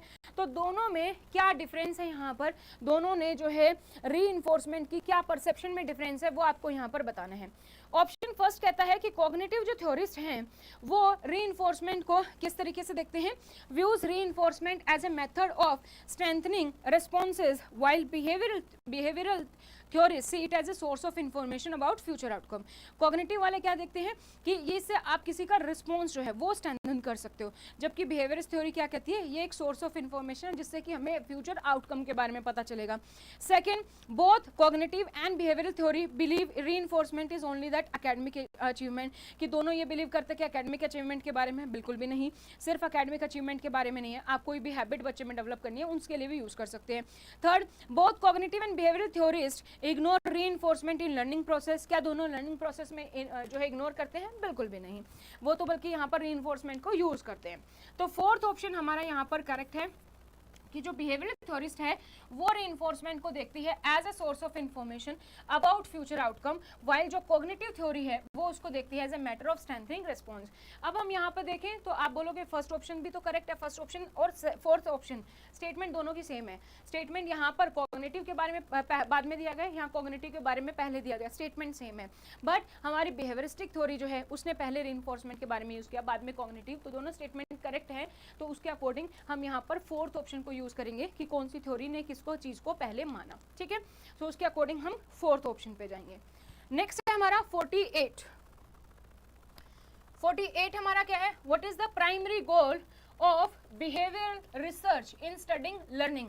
लर्निंग में जो बिहेवियरल रिसर्च है उनका जो प्राइमरी गोल है वो क्या है, to identify a few general law of learning that apply to higher organisms, तो ऐसे जो सेट ऑफ रूल्स की पहचान करना जो कि सभी पर लागू हो। Second, to focus on knowledge construction its development over time, knowledge पर फोकस करना कि उनका कंस्ट्रक्शन, उसका डेवलपमेंट ओवर द टाइम कैसे हो रहा है। To understand how individual differences in cognition affect learning, ये अंडरस्टैंड करना कि किस तरीके से हमारी जो इंडिविजुअल डिफरेंसेस हैं, इंडिविजुअल डिफरेंसेस कॉग्निशन में कैसे अफेक्ट करती हैं लर्निंग को। या फिर fourth, to examine the role of memory in cognitive development, which is the correct answer. What is the primary goal of behavioral research in studying learning? तो क्या है हमारा गोल, to identify few general laws, कि behavioral में हमारी क्या है, theories हैं, जनरल रूल्स रेगुलेशन है कि भाई ये चीज़ है, ये आप अप्लाई करो तो ये सब पर अप्लाईकेबल हो जाएगी। तो उसमें हमारे पास रूल रेगुलेशन जनरल लॉज हैं बिहेवियरल रिसर्च में, जो भी आप थ्योरी देखोगे। सो राइट ऑप्शन हमारा यहाँ पर क्या है, ऑप्शन फर्स्ट। नेक्स्ट हमारा है question number 49। According to cognitive view of learning, what is learned first before change in behavior are possible? आपको ये बताना है कि जो हमारी थ्योरी है अकॉर्डिंग टू जो कॉग्निटिव व्यू ऑफ लर्निंग है उसके अकॉर्डिंग व्यवहार में परिवर्तन संभव होने से पहले क्या सीखा जाता है, बिहेवियर में चेंज होने से पहले क्या चीज़ें सीखी जाएंगी। न्यू बिहेवियर, बिहेवियर में चेंज होगा तो न्यू बिहेवियर कैसे, तो बिहेवियर तो है नहीं, बिहेवियर में चेंज होना तो न्यू बिहेवियर तो हम पहले नहीं सीखेंगे। एनवायरमेंट स्टिमुलस नहीं, रीइंफोर्समेंट नहीं, हम क्या सीखते हैं, नॉलेज एंड स्ट्रेटेजी, उसके बारे में हम पहले सीखते हैं, उसके बाद जो बिहेवियर है हमारा वो यहाँ पर हमारा चेंज होता है। तो राइट ऑप्शन हमारा क्या है, ऑप्शन नंबर 4। नेक्स्ट पर चलते हैं, नेक्स्ट क्वेश्चन हमारा 50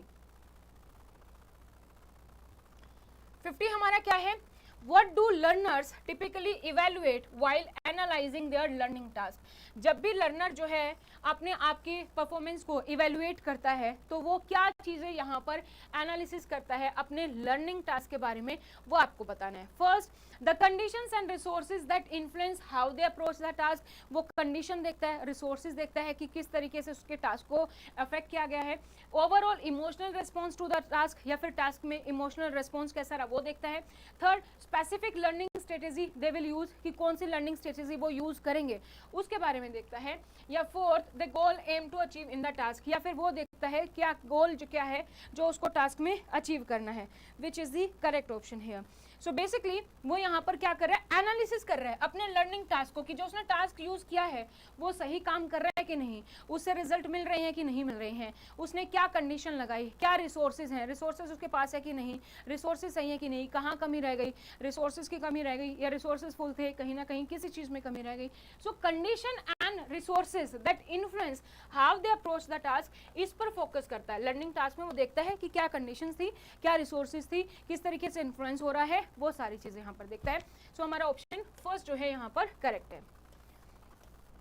नेक्स्ट क्वेश्चन हमारा क्वेश्चन नंबर 51.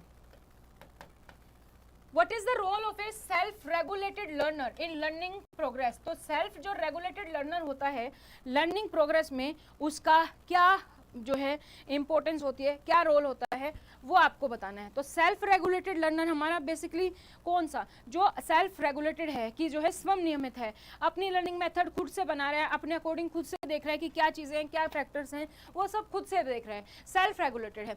तो first to control factors influencing how they learn and make adjustment as needed.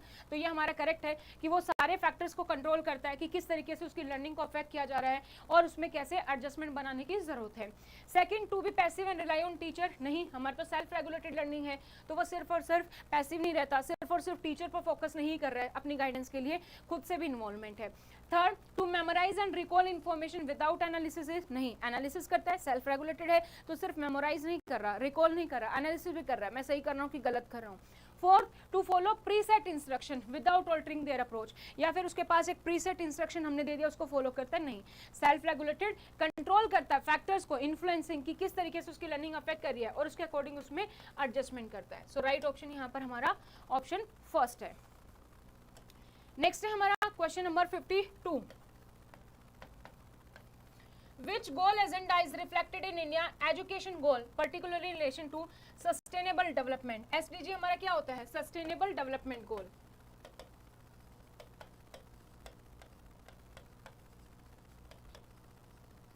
ठीक है, SDG हमारा सस्टेनेबल डेवलपमेंट गोल्स होते हैं और हर एक फील्ड के लिए, ऐसा नहीं कि सिर्फ एजुकेशन के लिए हमारा SDG है, अदर चीज़ों के लिए भी हमारा SDG है. तो SDG 1, 5, 4 और 10 यहाँ पर दिया गया है. आपको बताना है कि कौन सा SDG है जो एजुकेशन के बारे में बात करता है. तो आपने पढ़ा भी होगा SDG 4.1, 4.2 ये कहते हैं कि बच्चों को जो यूनिवर्सल एक्सेस हो, सभी बच्चों को एजुकेशन जो है प्रोवाइड की जाए, गर्ल्स हो बॉयज़ हो सभी जेंडर तक एजुकेशन मिले. हमारे कुछ टारगेट्स भी हैं, राइट. तो अलग अलग SDG हमारे अलग अलग पर्पस के लिए होते हैं. तो SDG जो हमारा 4 होता है दैट इज फॉर एजुकेशन. ठीक है, SDG हमारा 4 जो है वो हमारा एजुकेशन के लिए, तो वो हम याद रखेंगे. तो सस्टेनेबल गोल जैसे 1 है, 1 की अगर हम बात करें तो 1 हमारा किस लिए है कि नो पावर्टी, किसी भी तरीके की कोई भी पावर्टी नहीं होनी चाहिए, उसके बारे में है. SDG 5 जो है हमारा जेंडर इक्वलिटी एंड एम्पावर के बारे में बात करता है, वुमेन्स के बारे में, गर्ल्स के बारे में, सबके बारे में. SDG 10 की अगर हम बात करें तो सस्टेनेबल गोल जो हमारा 10 है वो किसके बारे में बात करता है कि इनइक्वलिटी जो है with in and among the countries वो रिड्यूस होनी चाहिए, डिस्पैरिटी कम होनी चाहिए. सो एजुकेशन के बारे में पूछा गया है. सो एजुकेशन के रिगार्डिंग हमारा गोल कौन सा है, SDG 4. सो राइट ऑप्शन हमारा थर्ड है. नेक्स्ट हमारा question number 53. What is the primary goal of universal education in India? Universal education UEE, universal education जो है इंडिया में एज पर NEP वो क्या है आपका UEE से आप क्या टारगेट अचीव करना चाहते हो, प्राइमरी गोल क्या है. To develop a skill workforce, नहीं, यूनिवर्सल एजुकेशन यानी कि सब तक एजुकेशन पहुंचनी चाहिए, है ना, ये हम यहाँ पर अचीव करना चाहते हैं. टू प्रमोट कल्चर प्रिजर्वेशन, नहीं. To increase country population growth, नहीं. To ensure equitable access to quality education for all learner, कि सभी लर्नर्स तक क्वालिटी एजुकेशन हमारी जो है सभी लर्नर्स तक पहुंचे, सभी स्टूडेंट्स तक हमारी क्वालिटी एजुकेशन जो है सभी तक पहुंचे, इक्विटेबल रिसोर्सेज हो. तो ये हमारा गोल है UEE का, यूनिवर्सल एलिमेंट्री एजुकेशन का. ठीक है, तो फोर्थ ऑप्शन हमारे यहाँ पर करेक्ट है. नेक्स्ट हमारा अगेन जो क्वेश्चन है वाइगोत्स्की की थ्योरी से आया है. तो 54 हमारा according to Vygotsky how does private speech contribute to the cognitive development. तो प्राइवेट स्पीच के बारे में ऊपर भी क्वेश्चन था. सो जो प्राइवेट स्पीच है वो किस तरीके से कॉग्निटिव डेवलपमेंट को हमारी अफेक्ट करती है वो आपको यहाँ पर बताना है. सो फर्स्ट ऑप्शन है it is a way for children to entertain themselves without any cognitive benefits, कि ये क्या है बेसिकली बिना किसी कॉग्निटिव डेवलपमेंट के खुद को बस जो है एंटरटेन करने का तरीका है. ऐसा तो नहीं है प्राइवेट स्पीच में कि बच्चा सिर्फ एंटरटेन ही कर रहा है, कुछ ना कुछ तो उसकी लर्निंग हो ही रही है, कॉग्निटिव डेवलपमेंट हो रहा है।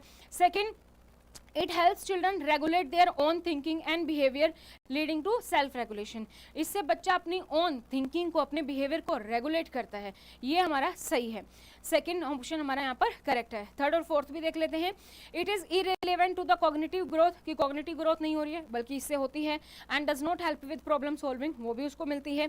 It is a sign of cognitive immaturity, cognitive immaturity का साइन है, शुड बी एलिमिनेटेड, नहीं। सो प्राइवेट स्पीच बच्चे के लिए इंपॉर्टेंट है उस लेवल पर, उसका जो है खुद का थिंकिंग बिहेवियर वो रेगुलेट करती है, सेल्फ रेगुलेशन जो है बच्चे का वो यहाँ पर बनता है। सो राइट ऑप्शन हमारा option number second. Next question हमारा 55, अगेन हमारा क्वेश्चन वाइगोट्स की थ्योरी से है। How do children internalise cultural tool according to Vygotsky. Vygotsky के अकॉर्डिंग जो हमारे कल्चरल टूल हैं, टेक्निकल टूल्स के बारे में उन्होंने बात की है, कल्चरल टूल के बारे में बात की है। तो कल्चरल टूल जो है हमारे किस तरीके से इंटरलाइज करते हैं उसके बारे में है।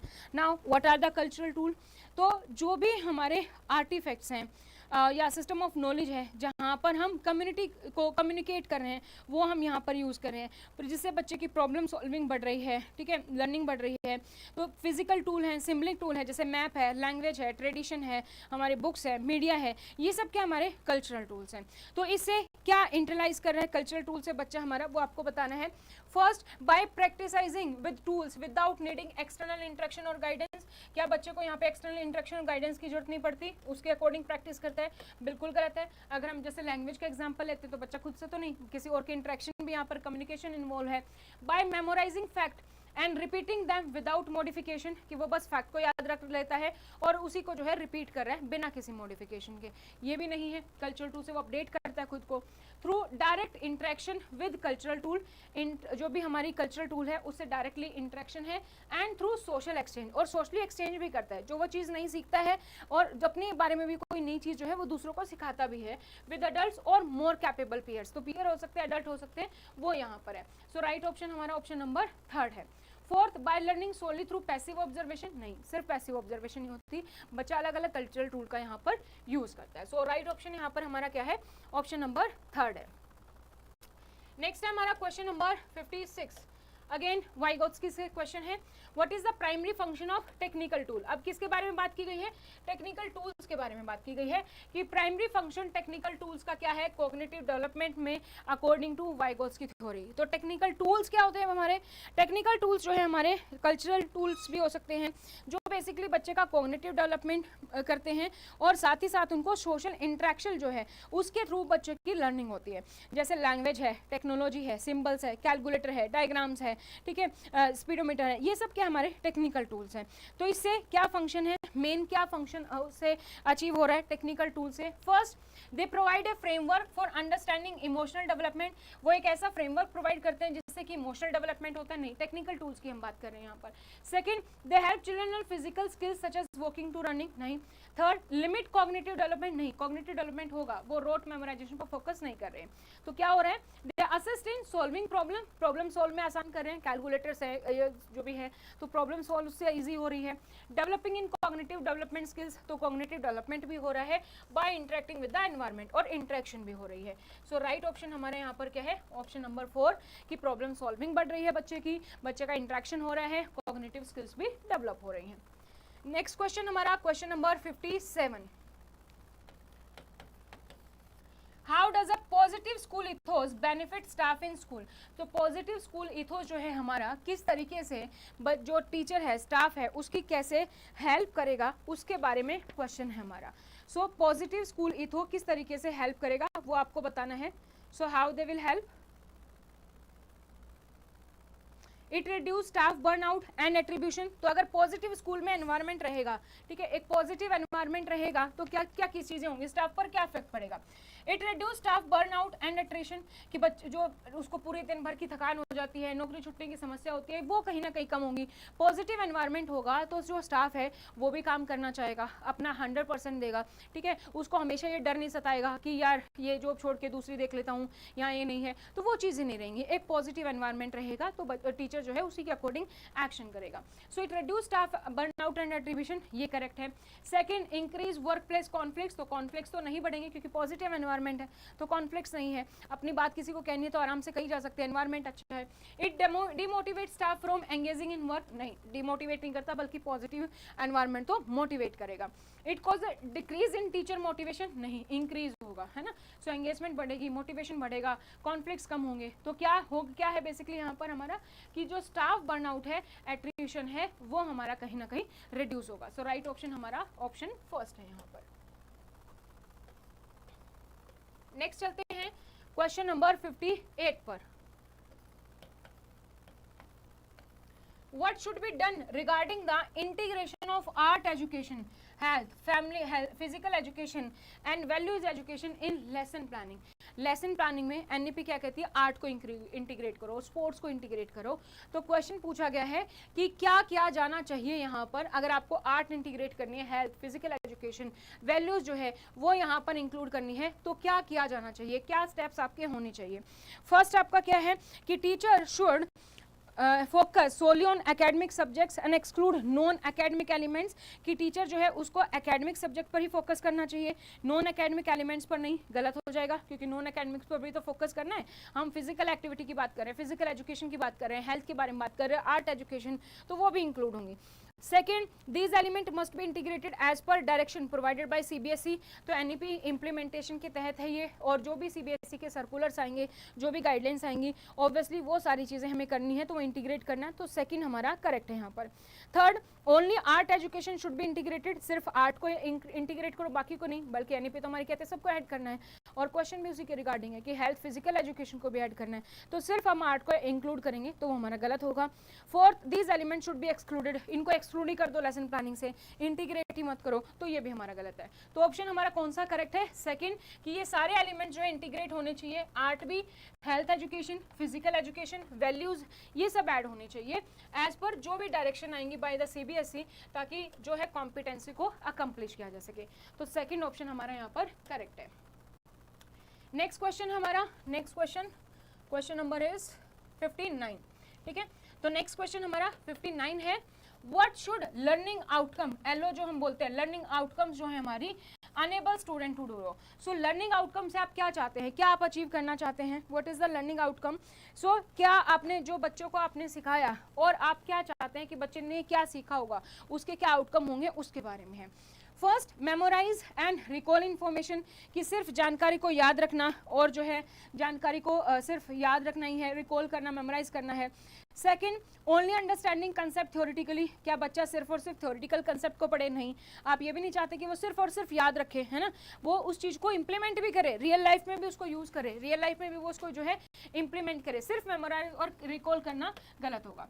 अंडरस्टैंड, सिर्फ कंसेप्ट को थ्योरेटिकल अंडरस्टैंड करे, नहीं, रियल लाइफ से कनेक्ट करे, प्रैक्टिकली समझे, वो ज़रूरी है।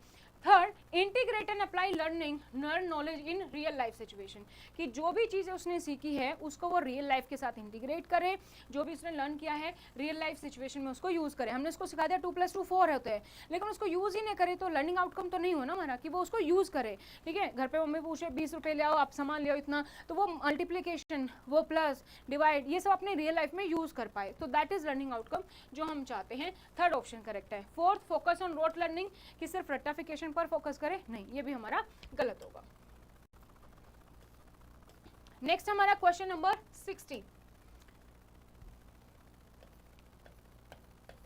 What is a common characteristics of adolescents who are more likely to abuse drugs? Question हमारा क्या कहता है कि इसमें आपको बताना है कॉमन कैरेक्टरिस्टिक्स एडोलसेंस की हमारी क्या है, जो कि एब्यूज है ड्रग्स में, जो नशीली दवाओं का दुरुपयोग करते हैं उनकी अधिक संभावना है। तो एक सामान्य विशेषता आपको बतानी है कि एडोलसेंस में हमारी क्या है, उसके बारे में हमारा क्वेश्चन है ये।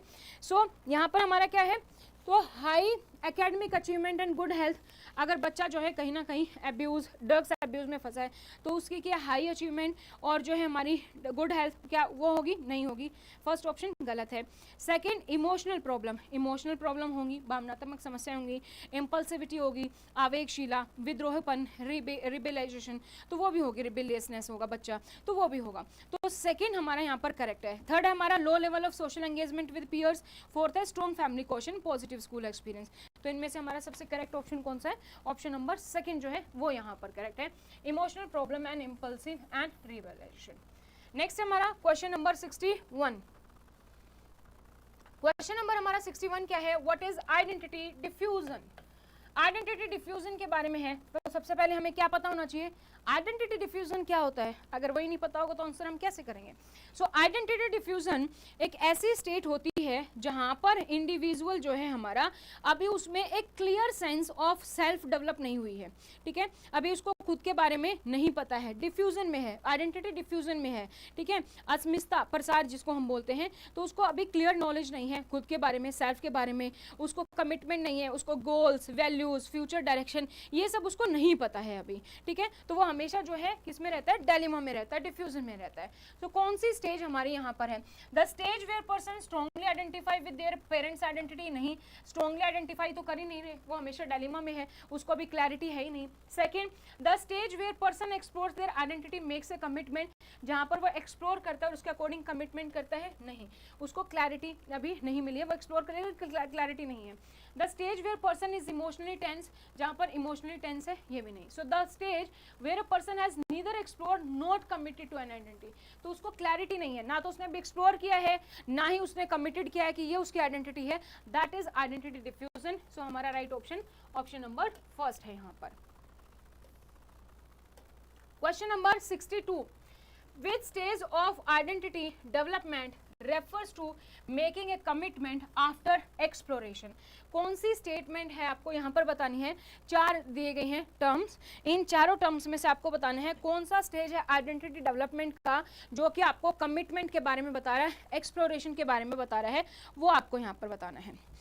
सो कौन सा है? Which option is correct? Identity moratorium, identity diffusion, identity achievement और identity foreclosure. So making a commitment कि आफ्टर एक्सप्लोर किया उसने, फिर उसने एक कमिटमेंट कर दी, ठीक है, तो एक ऐसी चॉइस बनाना जहाँ पर एक पीरियड ऑफ टाइम पर वो क्वेश्चनिंग भी कर रहा है या डिफरेंट पॉसिबिलिटी है उसको भी वहाँ पर देख रहा है और उसके अकॉर्डिंग वो अचीव कर पा रहा है। सो आइडेंटिटी डेवलपमेंट जहाँ पर कमिटमेंट है आफ्टर एक्सप्लोरेशन, वो है हमारी आइडेंटिटी अचीवमेंट, जहाँ पर उसने अचीव कर लिया है आइडेंटिटी अचीवमेंट कि कमिटमेंट हो गया आफ्टर एक्सप्लोरेशन। नेक्स्ट है हमारा question number 63, Which factor is most likely to increase conflicts between parents and teenager? Parents and teenager के बीच में सबसे ज़्यादा मोस्ट लाइकली, तो इसमें से कुछ ऐसे ऑप्शन भी हो सकते हैं जो आपको लगेगा कि सही है, लेकिन आपको बताना है कि सबसे ज़्यादा कौन सा इंपॉर्टेंट फैक्टर है जिससे आपको लगता है कि पेरेंट्स और जो हमारा टीनेजर है उसके बीच में कॉन्फ्लिक्ट्स बढ़ते हैं। तो सबसे पहला ग्रेटर पेरेंटल इन्वॉल्वमेंट, की पेरेंटल की ज़्यादा इन्वॉल्वमेंट हो जाती है उनकी डेली डिसीजन मेकिंग में, हो सकता है हमारा। तो बेसिकली पहले तो ये कि कॉन्फ्लिक्ट्स पैदा क्यों होंगे? जब बच्चा टीनेजर में है वो क्या चाहता है कि सामने वाला मुझे समझे, मुझे अपने डिसीजन खुद से लेना है, मैं अब बड़ा हो गया हूँ, मैं अपने काम खुद से कर सकता हूँ, है ना, मुझे किसी का कंट्रोल नहीं चाहिए, मुझे कोई टोका टाकी ना करे बार बार, ये सारी वो चीज़ें चाहता है, right. Second, decrease in peer interaction, नहीं, यह भी नहीं है, पीयर इंटरेक्शन से पेरेंट्स और टीचर के बीच में, टीनेजर के बीच में कोई फर्क नहीं पड़ रहा। Reduce autonomy granted to teenager, teenager को हम कम ऑटोनॉमी देते हैं कि वो अपने डिसीजन खुद से ले सके, ये रीजन हो सकता है। बट फर्स्ट रीजन यहाँ पर सबसे मोस्ट अप्रोप्रिएट है, वो क्या कहता है? Teens increasing demand for control over their own life, कि बच्चा जो है यहाँ पर वो क्या चाहता है कि मेरी लाइफ पर मेरा खुद का कंट्रोल हो, मैं डिसीजन खुद से ले सकता हूँ, मुझे क्या पहनना है, मुझे क्या करना है, मुझे क्या खाना है, मुझे क्या कैरियर चूज करना है, ये सारी चीजें मैं खुद से चूज कर सकता हूँ। तो उसको यहाँ पर किसी की इंटरफेरेंस नहीं चाहिए, और पेरेंट्स बिंग पेरेंट्स वो क्या करते हैं? वो इंटरफेयर करते हैं। तो सबसे ज्यादा मोस्ट लाइकली जहां से कॉन्फ्लिक्ट हमारा राइज हो रहा है वो हमारा क्या है? वो हमारा है ऑप्शन फर्स्ट हमारा, ठीक है। सो फोर्थ ऑप्शन से बेटर जो ऑप्शन है वो हमारा फर्स्ट है, इसलिए right option will be the first. Next question हमारा 64, what is the difference between self concept and self esteem? Self concept और सेल्फ एस्टीम में क्या डिफरेंस है? अब अगेन हमें पता होना चाहिए सेल्फ कंसेप्ट क्या होता है और सेल्फ एस्टीम क्या होता है। दोनों को हम कई बार सिमिलर ट्रीट करते हैं, लेकिन दोनों में हमारा डिफरेंस होता है। सेल्फ कस्टम क्या होता है? सेल्फ कंसेप्ट जो है आपका वो क्या है? सेल्फ कंसेप्ट जो है किसी भी इंडिविजुअल के परसेप्शन को रिप्रेजेंट करता है, उसकी अंडरस्टैंडिंग खुद के बारे में, उसके बिलीव्स के बारे में, उसके एट्रीब्यूट्स के बारे में, एबिलिटीज़ के बारे में, वैल्यूज़ के बारे में वो बताता है। और सेल्फ एस्टीम क्या है बेसिकली, इवेल्युएशन सेल्फ कस्टम जो कंसेप्ट है उसी से उसका यूज होके बनता है।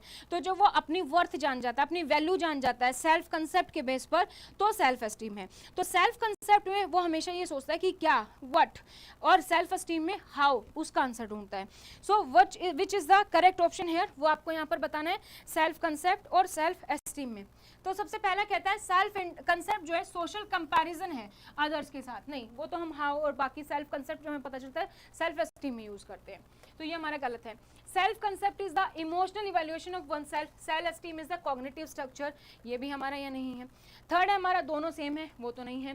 सेल्फ कंसेप्ट हमारा कॉग्निटिव स्ट्रक्चर है, जबकि सेल्फ एस्टीम हमारा एक अफेक्टिव इवैल्यूएशन है। सेल्फ एस्टीम में हम इवैल्यूएट करते हैं जो हमने सेल्फ कंसेप्ट में देखा है, और उसके अकॉर्डिंग हम जो है अपना सेल्फ जो है एस्टीम बनाते हैं। So right option is option number 4 here. Next हमारा है क्वेश्चन नंबर 65। 65 क्या है, What are the two types of peer aggression? Peer aggression आपको बताने हैं, दो तरीके के peer aggression है वो यहाँ पर पूछे गए हैं। So which is the correct option? दो टाइप के peer aggression कौन कौन से हैं यहाँ पर? Hostile and instrumental aggression, physical and verbal aggression, relational and physical aggression, reactive and proactive aggression। तो फिजिकल एग्रेशन क्या है बेसिकली, फिजिकल एग्रेशन जब आप किसी को हार्म करते हो, थ्रेट देते हो जान से मारने की, या मारते हो, हिटिंग, किकिंग, पुशिंग, ये सब क्या है फिजिकल थ्रेट्स है ना। रिलेशनल थ्रेट्स क्या होता है, जब आप किसी को डैमेज करते हो, रिलेशंस जब डैमेज हो रहे हैं, किसी का सोशल स्टेटस, किसी के बारे में रूमर स्प्रेड करना, ये हमारा रिलेशनल में होता है। वर्बल हमारा रिलेशन का ही पार्ट होता है, ठीक है। और अगर हम बात करें रिएक्टिव एंड प्रोएक्टिव एग्रेशन की, तो ये मोटिवेट्स हैं बिहाइंड द एग्रेशन, लेकिन एग्रेशन नहीं है, ठीक है। रिएक्टिव एंड प्रोएक्टिव एग्रेशन ये मोटिवेट करते हैं एग्रेशन को। होस्टाइल इंस्ट्रूमेंटल एग्रेशन ये हमारा नहीं है। फिजिकल एंड वर्बल एग्रेशन ये हमारा हो सकता है, बट नेक्स्ट जो है हमारा रिलेशनल एंड फिजिकल एग्रेशन है, this is the more appropriate, क्योंकि रिलेशनल में वर्बल हमारा ऑटोमेटिकली आ गया है, ठीक है। तो फिजिकली जब रिलेशन बेसिकली पीयर एग्रेशन क्या है, किस तरीके से एग्रेशन देखने को मिलेगा, फिजिकल एग्रेशन जब किसी को हिट कर रहे हैं, पुश कर रहे हैं, वो हमारा फिजिकल किक कर रहे हैं। रिलेशनल जब किसी के रिलेशन खराब हो रहे हैं, सोशल स्टेटस जो उसका बिगाड़ रहे हैं, उसके प्रति रूमर स्प्रेड कर रहे हैं, ठीक है, वर्बली हम किसी को कुछ बोल रहे हैं बेसिकली, सो ये हमारा रिलेशनल। सो थर्ड ऑप्शन हमारे यहाँ पर मोर अप्रोप्रिएट है। नाउ नेक्स्ट पर हम चलते हैं। नेक्स्ट है हमारा क्वेश्चन नंबर 66।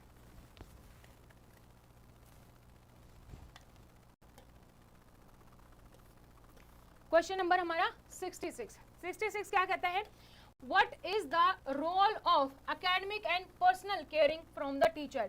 टीचर से अगर एकेडमिक और पर्सनल केयर मिलती है तो उसका क्या रोल पड़ेगा बच्चे पर क्या इफेक्ट पड़ेगा। First, it reduce student motivation to succeed, नहीं, उसको तो टीचर से केयर मिल रही है, ठीक है, टीचर से एकेडमिक एंड पर्सनल जो है उसकी पर्सनल केयर मिल रही है, तो मोटिवेट होगा वो, बल्कि यहाँ पर रिड्यूस नहीं होगा, है ना, रिड्यूस नहीं आएगा। तो फर्स्ट हमारा वो यहाँ पर हमारा क्या होगा, मोटिवेट होगा। सेकेंड हमारा it helps students value there education and personal growth, तो इससे क्या होगा, अगर उसको केयर मिल रही है पर्सनल एकेडमिक केयर, तो एकेडमिक तो उसकी एजुकेशन भी जो है वो उसकी वैल्यू करेगा, वहाँ पर भी हेल्प मिल रही है, पर्सनल केयरिंग है तो पर्सनल ग्रोथ भी हो रही है, तो ये वाला हमारा सेंटेंस करेक्ट है। नेक्स्ट भी देख लेते हैं। It is only importance for high achieving student, high achieving student के लिए नहीं, सबके लिए इंपॉर्टेंट है। It has no effect on student outcome, नहीं, बच्चे को जब केयर मिलती है फ्रॉम द टीचर, बच्चा जो है सेफ फील करता है, वो जो है सपोर्टेड फील करता है, वैल्यूड फील करता है, उसकी बात सुनी जा रही है, एक सेफ लर्निंग एनवायरनमेंट फील करता है, उसका कॉन्फिडेंस बूस्ट होता है, पॉजिटिव एटीट्यूड बढ़ता है, एकेडमिक सक्सेस होती है, पर्सनल ग्रोथ होता है, ये सारी चीजें होती हैं, राइट। सो नेक्स्ट क्वेश्चन पर चलते हैं। अब हमारा यहाँ का हमारा क्या है, second option correct. Question number 67 क्या कहता है, What is the primary responsibility of a principal school leader with regards to RT? RT के तहत जो हमारा प्रिंसिपल है, स्कूल लीडर है, उसकी क्या रोल्स एंड रिस्पॉन्सिबिलिटी है। तो प्रिंसिपल का काम क्या है बेसिकली, RT के तहत अगर हम बात करें तो RT के तहत उसके लिए ज़रूरी है कि वो यहाँ पर उसको जो भी स्टेट स्पेसिफिक रूल्स हैं वो पता हो, उसको गाइडेंस पता हो, वो ये इंश्योर करे कि स्कूल उसका जो है RT लॉ के तहत कॉम्प्लाइंस में है, उसको ये पता हो कि हर एक बच्चे के राइट क्या है, राइट ऑफ एवरी चाइल्ड, वो गाइड कर पाए टीचर को, स्टाफ को, तो वो यहाँ पर जरूरी है। So which option is correct here? First option पे अगर हम बात करें, फैमिलाइज देमसेल्फ विद आरटी, कि वो आरटी एक्ट के बारे में जाने, उसके इंप्लीमेंटेशन के बारे में जाने, उस एक्ट में क्या है उसके बारे में समझे, क्या गाइडलाइंस है उसके बारे में समझे, and appropriate government RT rules, appropriate government जो सेंटर की तरफ से रूल है, स्टेट गवर्नमेंट की तरफ से रूल है, उन सबको समझे। तो ये हमारे यहाँ पर करेक्ट है ऑप्शन 1। आगे हम देखें, ऑर्गेनाइजिंग एक्स्ट्रा करिकुलम एक्टिविटीज, क्या सिर्फ एक्स्ट्रा करिकुलम एक्टिविटीज हमारी जो है ऑर्गेनाइज करना इसका काम है? नहीं, सिर्फ एक्स्ट्रा करिकुलम नहीं है, और भी हमारी बहुत सारी चीजें इसमें आती हैं। Third, develop a new curriculum, नया करिकुलम डेवलप करना। सो नया जो करिकुलम है वो हमारी ऑथोरिटीज होती हैं हमारे पास, जो एजुकेशन बोर्ड्स हैं, अथॉरिटी हैं, वो करिकुलम डिजाइन करती हैं, ये स्कूल प्रिंसिपल या स्कूल लीडर का काम नहीं है। फोर्थ है हमारा जो है कि एंश्योर रेगुलर स्कूल अटेंडेंस। तो स्कूल अटेंडेंस जो है हमारा एक बॉर्डर जो है, ब्रॉडर एक हमारा एक्सपेक्टेशन है आरटी एक्ट के तहत, कि अगर हमने बच्चे का एडमिशन दिया है तो वो बच्चा ऐसा नहीं कि सिर्फ हमने एडमिशन दे दिया है, उसको हमें रिटेन भी करके रखना है कि वो आ रहा है स्कूल में, वो अपनी एलिमेंट्री एजुकेशन कंप्लीट करे। तो ये उसका ब्रॉडर इंप्लीमेंटेशन है। बट कंपल्सरी एक्ट के तहत जो हमारा रिस्पॉन्सिबिलिटी है मेन, वो है familiarise themselves with RT act and appropriate government RT rules. So हमारा फर्स्ट ऑप्शन जो है यहाँ पर हमारा करेक्ट है। नेक्स्ट क्वेश्चन पर चलेंगे। So you can also comment in the comment section. 68 है हमारा, which document is included in a students dossier. Student dossier में कौन कौन से डॉक्यूमेंट इंक्लूड होते हैं? Aadhaar card and report card. Second option हमारा police verification of students. Third, teacher annual appraisal. Fourth, admission form and date of birth certificate. Which option is correct है? A B C D, student dossier. आसान सा question है, so comment in the comment section which is correct.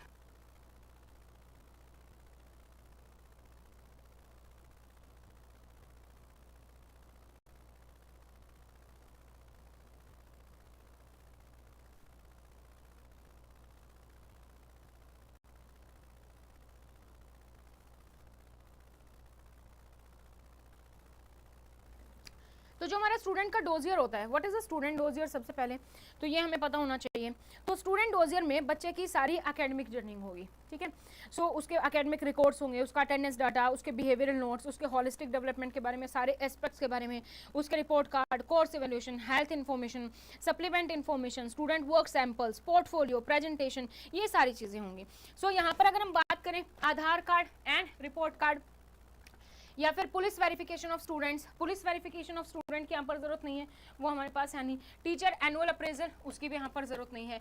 इनमें से एक option होगा आधार card and report card, क्योंकि बच्चे के एकेडमिक रिस्पॉन्स यहाँ पर भी पता चल रहा है। आधार कार्ड उसका एक ID proof, admission form and date of birth certificate, ये दोनों मोस्ट रेलिवेंट हैं, जो तो उसके होंगे ही होंगे, है ना। आधार कार्ड की बजाय कोई और भी कार्ड हो सकता है आईडी प्रूफ, एड्रेस प्रूफ के तौर पर, बट एडमिशन फॉर्म और उसका डेट ऑफ बर्थ सर्टिफिकेट ये उसका होगा ही होगा। सो ऑप्शन फोर्थ यहाँ पर मोर रेलिवेंट है as compare to first option. Next है हमारा question number 69। How does the footprint of school ethos impact the stakeholder. जो फुटप्रिंट्स हैं स्कूल इथोस के, वो कैसे इम्पैक्ट करते हैं हमारे जो भी स्टेक होल्डर्स हैं उनको। तो फुटप्रिंट्स ऑफ स्कूल इथोस क्या है? Footprints of school ethos reflects to overall effect और इन्फ्लुएंस, कि ओवरऑल क्या इफेक्ट पड़ेगा, क्या इन्फ्लुएंस होगा स्टूडेंट्स की वैल्यू पर, कल्चर पर, एनवायरनमेंट पर, ठीक है। तो यहाँ पर हर कोई इन्वॉल्व होता है, स्टूडेंट, टीचर, एडमिनिस्ट्रेशन, पेरेंट्स, ठीक है, सब इन्वॉल्व होंगे। तो यहाँ पर अगर हम बात करें, फर्स्ट ऑप्शन क्या दिया गया है? फर्स्ट ऑप्शन कहता है it refers to physical space where ethos is practice. तो फिजिकल स्पेस को रेफर करता है? नहीं। सेकेंड हमारा it focus only on teacher and administration, नहीं, यहाँ तो पेरेंट्स, स्टेक होल्डर सब इन्वॉल्व हैं। Third, affects the academic performance, नहीं, ओवरऑल अफेक्ट करता है।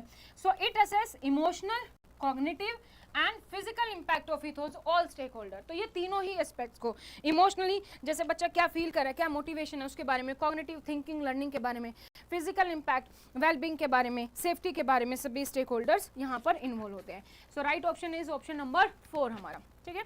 सो राइट ऑप्शन हमारा कौन सा है? Option number 4। नेक्स्ट क्वेश्चन पर चलते हैं, क्वेश्चन नंबर 70।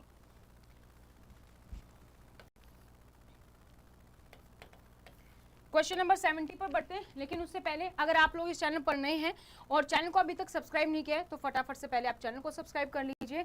साथ ही अगर आप हमारे बैच ज्वाइन करना चाहते हैं तो स्टडी पोर्टल आपको जो है नोट्स प्रोवाइड करता है बाय कोरियर, वो आप ऑर्डर कर सकते हैं। लाइव बैचेस हैं, रिकॉर्डेड कोर्स है, टेस्ट सीरीज है, इंटरव्यू बैचेस है, सभी अवेलेबल है। अधिक जानकारी के लिए आप हमारे इस हेल्पलाइन नंबर पर हमें कांटेक्ट कर सकते हैं। तो अगर मैं बात करूं तो नोट्स की, तो नोट्स हमारे पास अवेलेबल हैं। केवीएस, यूपीएससी, एमआरएस, आपका जो है एनवीएस, सभी के लिए नोट्स अवेलेबल है। जैसे केवीएस से 12 बुक का सेट है, इसी तरीके से एनवीएस 11 बुक आती हैं। यूपीएससी एमआरएस में आपकी 10 बुक है और यूपीएससी में आपकी 11 बुक का सेट है। हिंदी और इंग्लिश मीडियम दोनों मीडियम अवेलेबल है। जो भी आपका मीडियम है वो आप ऑर्डर कर सकते हैं। हेल्पलाइन नंबर पर कॉन्टैक्ट करेंगे, आपको नोट्स कोरियर के माध्यम से आपके घर तक पहुंचा दिए जाएंगे। ठीक है, जिस दिन आपकी पेमेंट होती है उसी दिन आपके पास कोरियर स्लिप आ जाती है, ताकि आप ट्रैक कर पाएं। और अगर आप हमारे कोर्सेज ज्वाइन करना चाहते हैं या test series interview batch join करना चाहते हैं, उसके लिए आप हमारी ऐप डाउनलोड कर सकते हैं, जो है एंड्रॉयड और आईफोन दोनों के लिए। इसका लिंक आपको मिल जाएगा डिस्क्रिप्शन बॉक्स में। जो भी कोर्स आप सर्च करना चाहते हैं उसके लिए आप स्टोर पर जाएंगे, वो कोर्स मेंशन करेंगे, आपके पास कोर्स आ जाएगा। अभी अगर हम लेटेस्ट बैच की बात करें तो लेटेस्ट बैच हमारा स्टार्ट हुआ था 12 मई को। तो 12 मई को बैच जो स्टार्ट हुआ है वो आप ज्वाइन कर सकते हैं। इसमें 2 इयर्स की वैलिडिटी है। आपको हार्ड कॉपी नोट्स इसके साथ मिल जाते हैं, अलग से आपको परचेज करने की जरूरत नहीं पड़ती। सारी चीज़ें लाइव हैं, एकेडमिक एंड फाइनेंस, आपका एजुकेशन, साइकोलॉजी, ऑफिस प्रोसीजर, सब हम लाइव कवर करते हैं। जो भी क्लास में आपको पढ़ाया जाता है वो कंटेंट में आपको ऐप में मिल जाती हैं, पीडीएफ, साथ ही आपको ऑफिशियल डॉक मिल जाती हैं अगर आपको डॉक्यूमेंट्स में और डिटेल में आपको पढ़ना है। इसके अलावा जो है ऑनलाइन टेस्ट सीरीज सब आपके यहाँ पर अवेलेबल है। इवनिंग टाइमिंग है, तो आप जो है डायरेक्टली हमें कॉन्टैक्ट कर सकते हैं हमारे हेल्पलाइन नंबर पर। इसके अलावा रिकॉर्डेड बैच जो है वो भी अवेलेबल है, यूपीएससी, केवीएस, एनवीएस, एमआरएस सबके लिए। और अगर आपने इन्फॉर्मेशन नहीं देखी है तो केवीएस का जो नोटिस है वो आपको पता चल गया होगा कि मैक्सिमम जो डेट है वो आ चुकी है। 15 जून से पहले जो है केवीएस का जो नोटिस है वो आपका आ जाएगा, टीचिंग और नॉन टीचिंग दोनों ही वैकेंसी के लिए, क्योंकि पैटिशन का रिप्लाई ऑलरेडी आ चुका है। अब हम बात करते हैं अपने बैक टू द क्वेश्चन। किस क्वेश्चन पर थे हम थे क्वेश्चन नंबर 70। तो क्वेश्चन नंबर 70 क्या है? Which of the following is not considered a central idea of constructivism? नीचे दिए गए ऑप्शन में से कौन सा जो है सेंट्रल आइडिया ऑफ कंस्ट्रक्टिविज्म नहीं समझा जाएगा, वो आपको यहाँ पर बताना है। Which option is correct here? तो आप चेक कीजिए और बताइए which option is correct. Option 1, second, third और फोर्थ।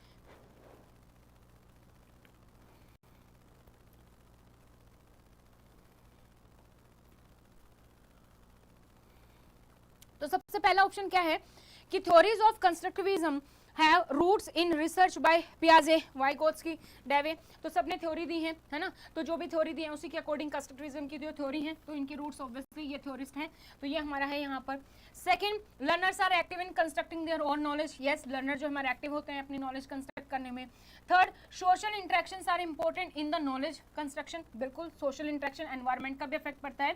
फोर्थ है, लर्निंग इज पैसिव। लर्निंग हमारी पैसिव नहीं है and depends mainly on external instruction, ये भी नहीं है। तो इंटरनल भी आप खुद से रिसर्च करते हो, खुद से एक्सपीरियंस, उससे भी आप सीखते हो। तो क्या नहीं है कंस्ट्रक्टिविज्म का आइडिया? ऑप्शन नंबर 4 जो है वो नहीं है। सो राइट ऑप्शन हमारा क्या है? Question number 4। नेक्स्ट पे बढ़ते हैं, question number 71। In what ways development occurs when children learn to integrate past and present experience according to cognitive perspective on brain development? किस तरीके से जो है यहाँ पर जो बच्चा है हमारा वो किस तरीके से अपने पास्ट एंड प्रेजेंट एक्सपीरियंस को इंटीग्रेट कर पाता है वो आपको यहाँ पर बताना है। ठीक है, कॉग्निटिव पर्सपेक्टिव के अकॉर्डिंग उसके ब्रेन डेवलपमेंट पर क्या इफेक्ट होता है, किस तरीके से होता है, वो आपको बताना है। So which option is correct? You can comment in the comment section which option is correct here.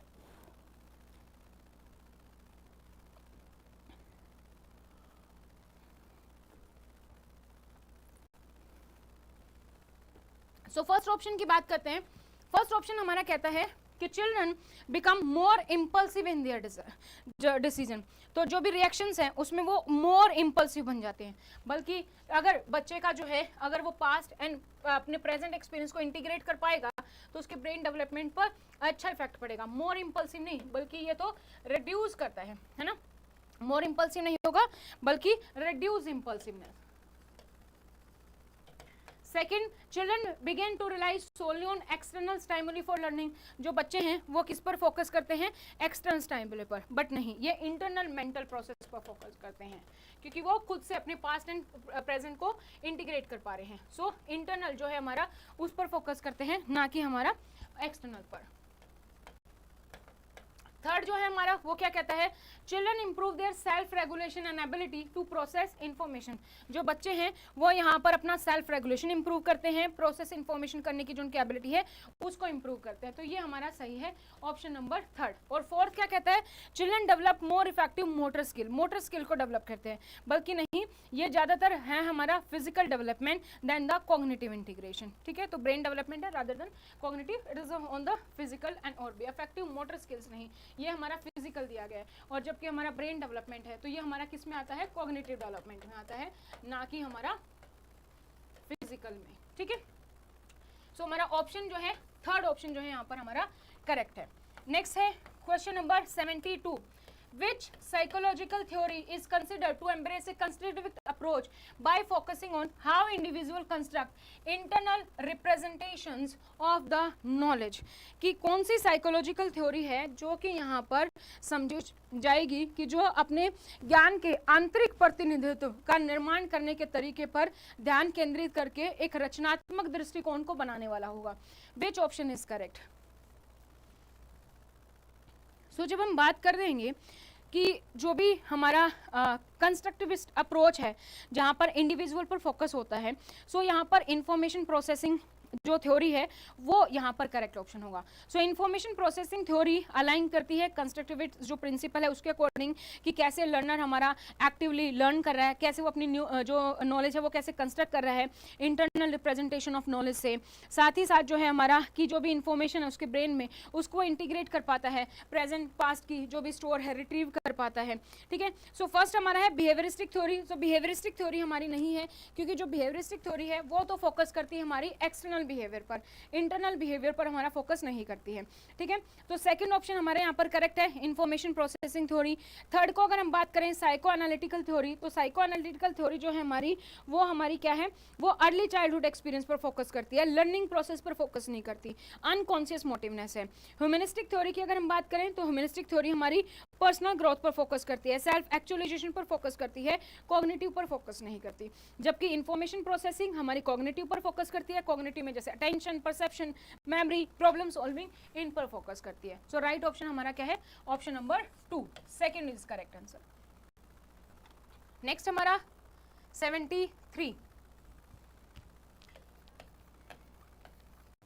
What is one of the key aspects of peer relationship in development. की एस्पेक्ट्स आपको बताना है पीयर रिलेशनशिप का development पर क्या affect पड़ता है वो आपको यहाँ पर बताना है। सो फर्स्ट ऑप्शन हमारा क्या कहता है, फर्स्ट ऑप्शन हमारा कहता है they tend to have negative impact on self esteem. क्या नेगेटिव इंपैक्ट पड़ेगा? नहीं, नेगेटिव इंपैक्ट नहीं पड़ेगा बल्कि पॉजिटिव इंपैक्ट पड़ेगा जब पीयर रिलेशनशिप अच्छी होगी।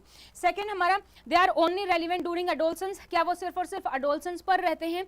नहीं, एडोलसेंस में नहीं बल्कि हमारा तो अर्ली चाइल्डहुड से शुरू हो जाता है पीयर इंटरेक्शन, जबकि अर्ली चाइल्डहुड में ज्यादा होता है, तो हमारा सेकंड ऑप्शन गलत हो जाता है। Third, they are crucial for healthy personal and social development. Yes, personal and social development के लिए जरूरी है, तो थर्ड ऑप्शन हमारा करेक्ट है।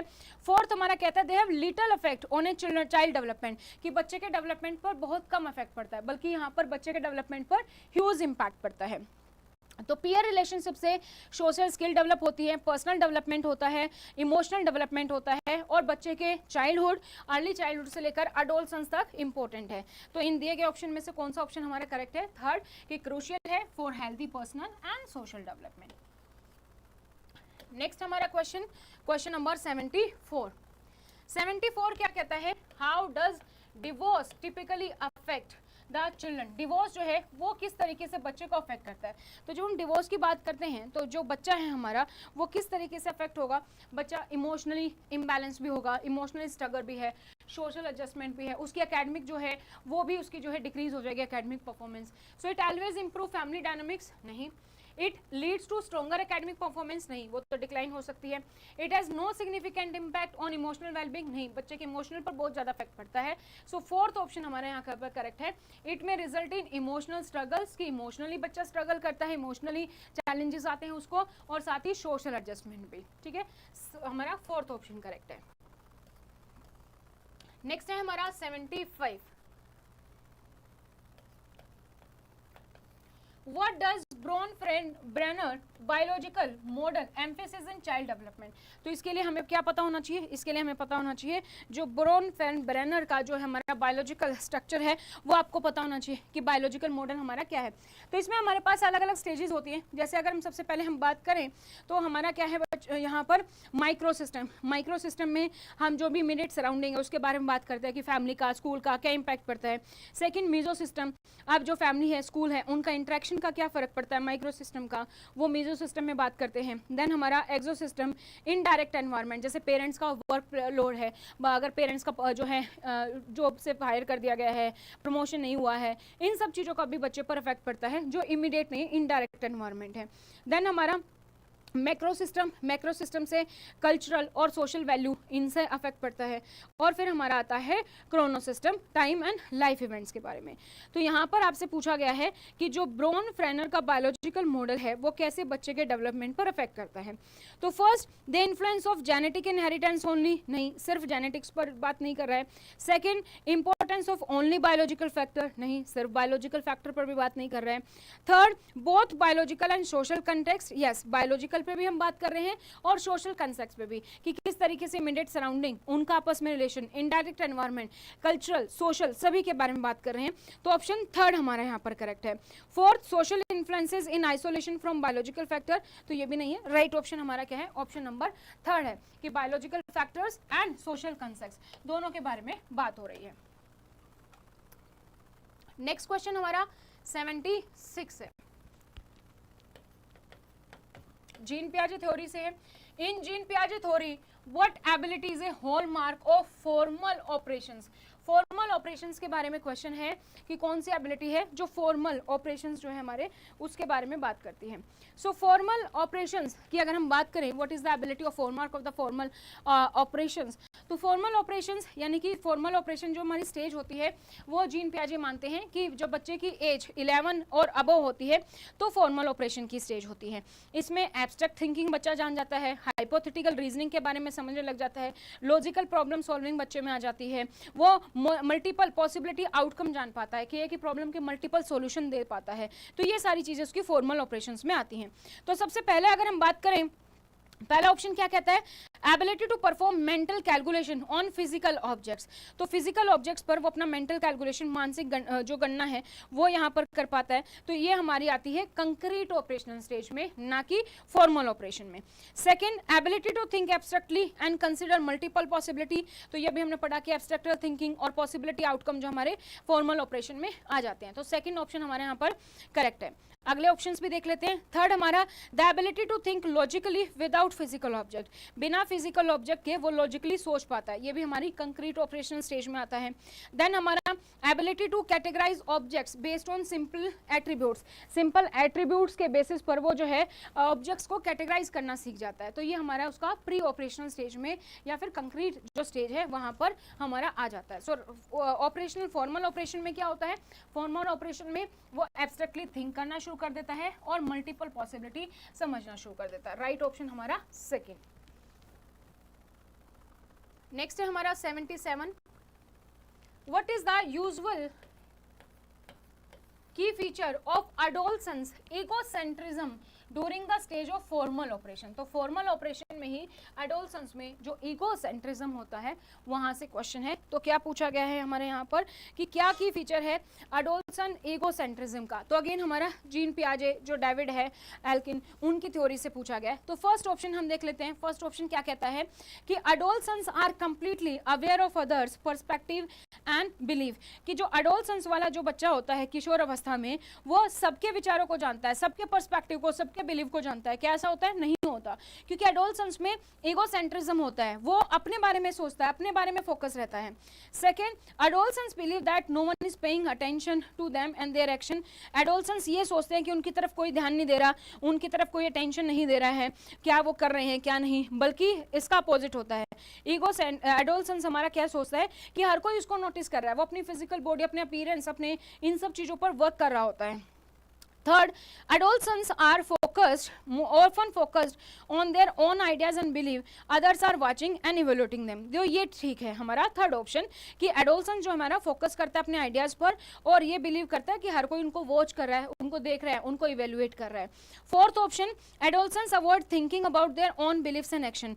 फोर्थ हमारा कहता है कि अपने बिलीव्स एंड एक्शन के बारे में नहीं सोचते, बल्कि adolescents तो बहुत ज़्यादा सोचते हैं, बहुत ज़्यादा इमेज कॉन्शियस होते हैं. सो राइट ऑप्शन हमारा क्या है, हमारा थर्ड है, क्योंकि एडोल्सेंस इमेजनरी ऑडियंस होती है, जो हमारे पर्सनल चीज़ों पर अपना खुद फोकस करते हैं, सेल्फ फोकस होते हैं. सो राइट ऑप्शन जो है हमारा यहाँ पर हमारा कौन सा है, right option is option number third, कि वो अपने आइडियाज़ के बारे में फोकस होते हैं, ये सोचते हैं कि दूसरे लोग उनके बारे में क्या सोच रहे हैं, उनको देख रहे हैं, वो सब चीज़ें. नेक्स्ट हमारा 78 हमारा क्या है, which of the following best illustrates the concept of hypothetico deductive reasoning. Hypothetico deductive reasoning जो है उससे क्वेश्चन पूछा गया है.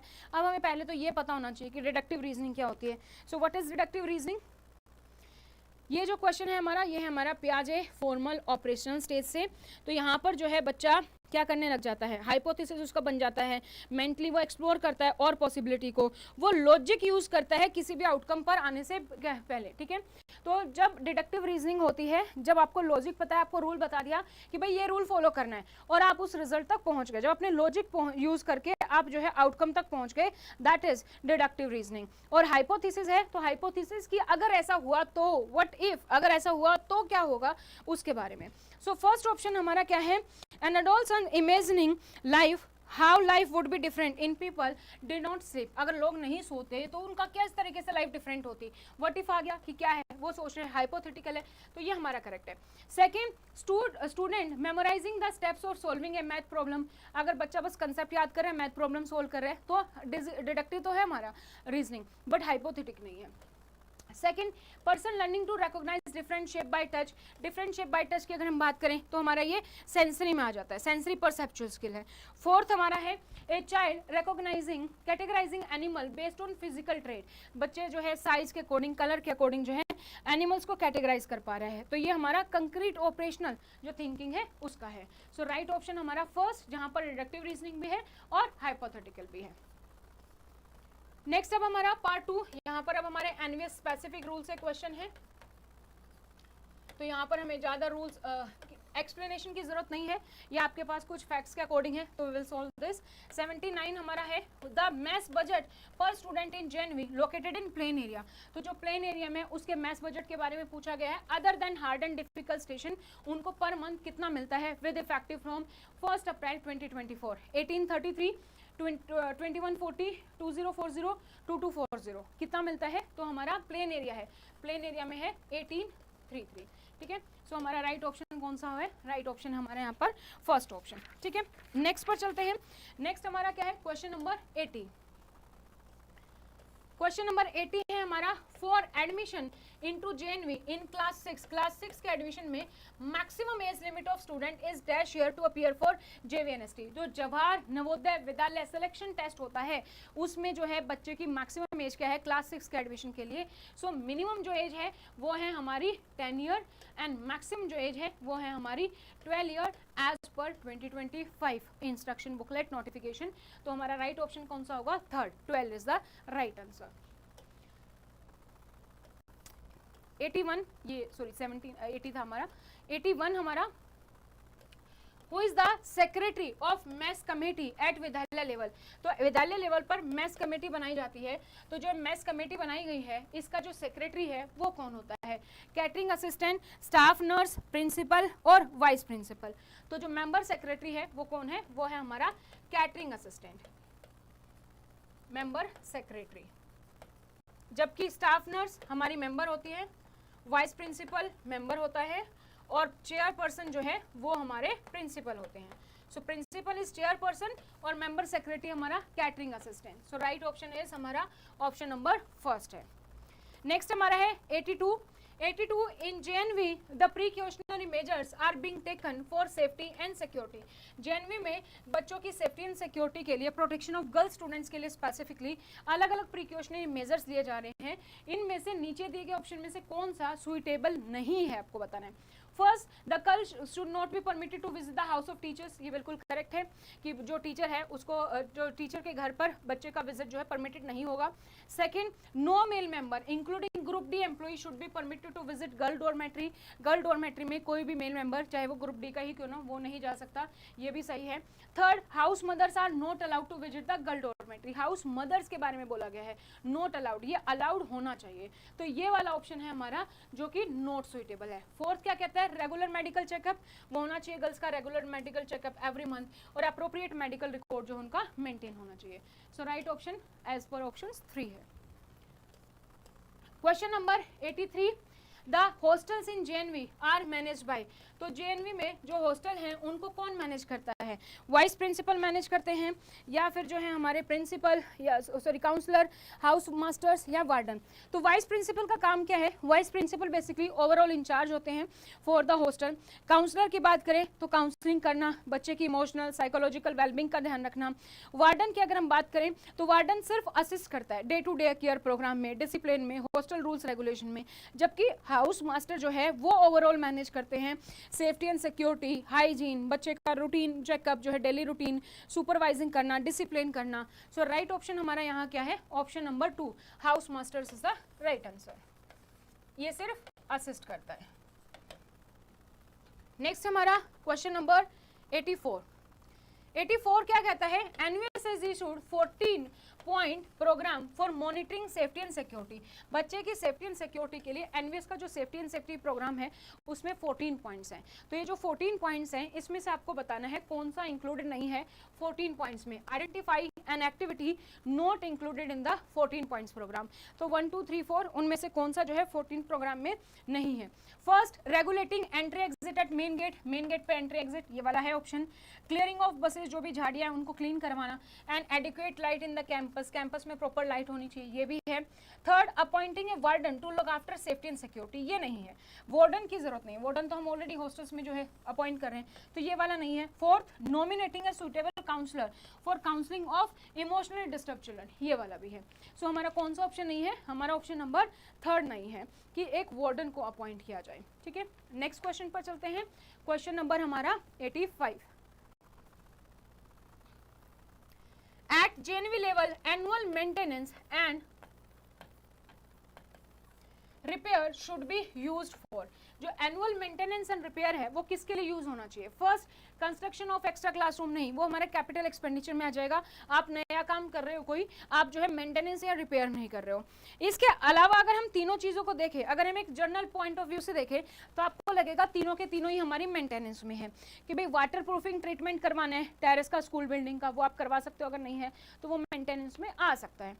Third, painting and periodical services, painting periodical services करवाना वो। या फोर्थ हमारा रीकारपेटिंग ऑफ इंटरनल रोड्स, तो ये भी हमारा मेंटेनेंस में आ सकता है कंडीशन अप्रूवल के अकॉर्डिंग।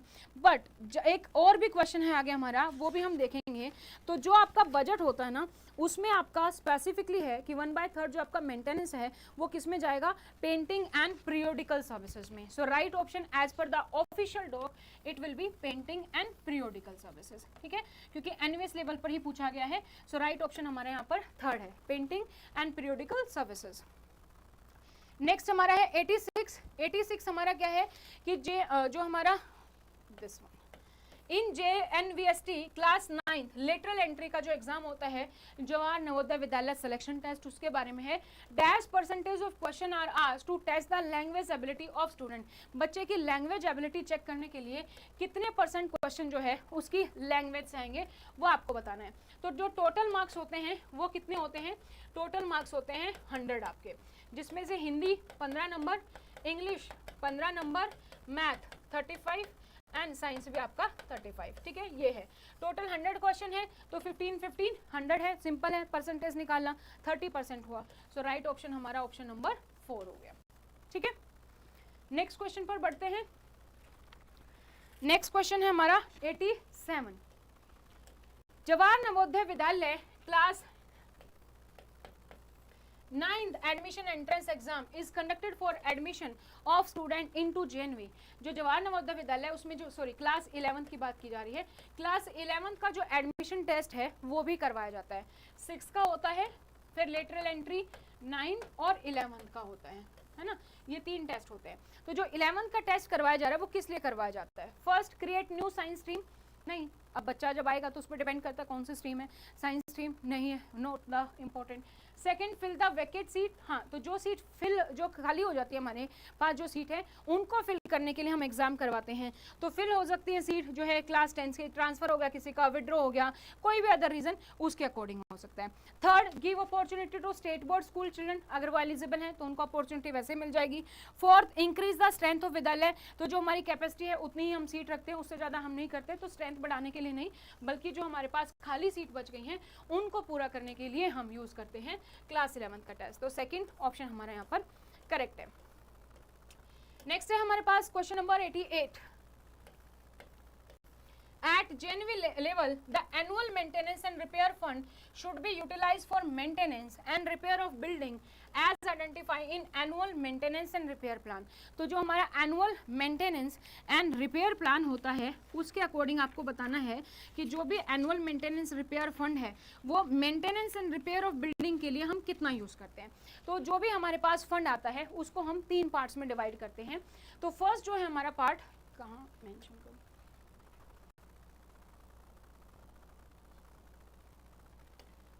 जो हमारा फर्स्ट पार्ट है वो हम कहां पर यूज करते हैं? फर्स्ट पार्ट हमारा आता है प्रोक्यूरमेंट ऑफ स्टोर। जो भी हमें प्रोक्योर करना है फॉर द डेली ऑपरेशंस, हमारे डे टू डे की जो भी चीज़ें हैं वो हमें प्रोक्योर करनी है through the GeM portal for day to day maintenance या फिर पैटी रिपेयर्स। ठीक है,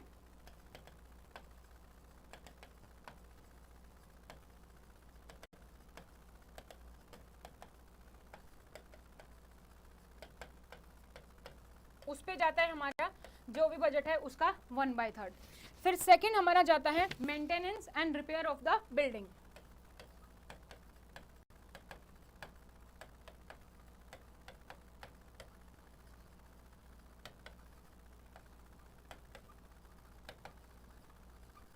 वन बाय थर्ड हमारा यहाँ जाता है। और जो हमारा थर्ड पार्ट बच गया जो कि हमारा लास्ट क्वेश्चन भी था वो हमारा किस में जाता है? Painting and periodical services.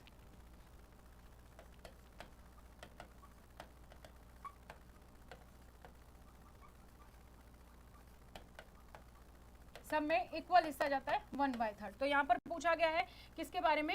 Annual maintenance and repair for the buildings. तो ये हमारा सेकंड पार्ट कितना जाता है? 1/3। सो राइट ऑप्शन हमारा कितना होगा? Second, 1/3 of the annual allotment. Next question पर बढ़ते हैं, क्वेश्चन नंबर 89। क्वेश्चन नंबर 89 हमारा क्या है?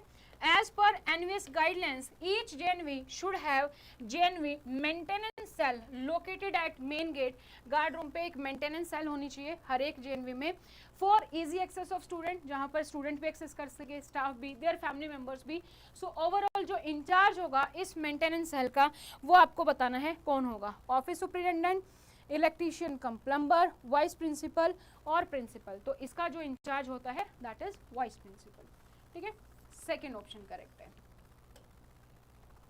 लास्ट क्वेश्चन हमारा है, लास्ट क्वेश्चन है in JNV various measures are to be adopted in case of missing child. अगर कोई बच्चा जो है मिस हो जाता है, हॉस्टल फैसिलिटी है वहीं पर बच्चा रह रहा है रेजिडेंशियल फैसिलिटी में, अगर कोई बच्चा हमारा मिस हो जाता है तो identify major which is not adopted in case of missing child.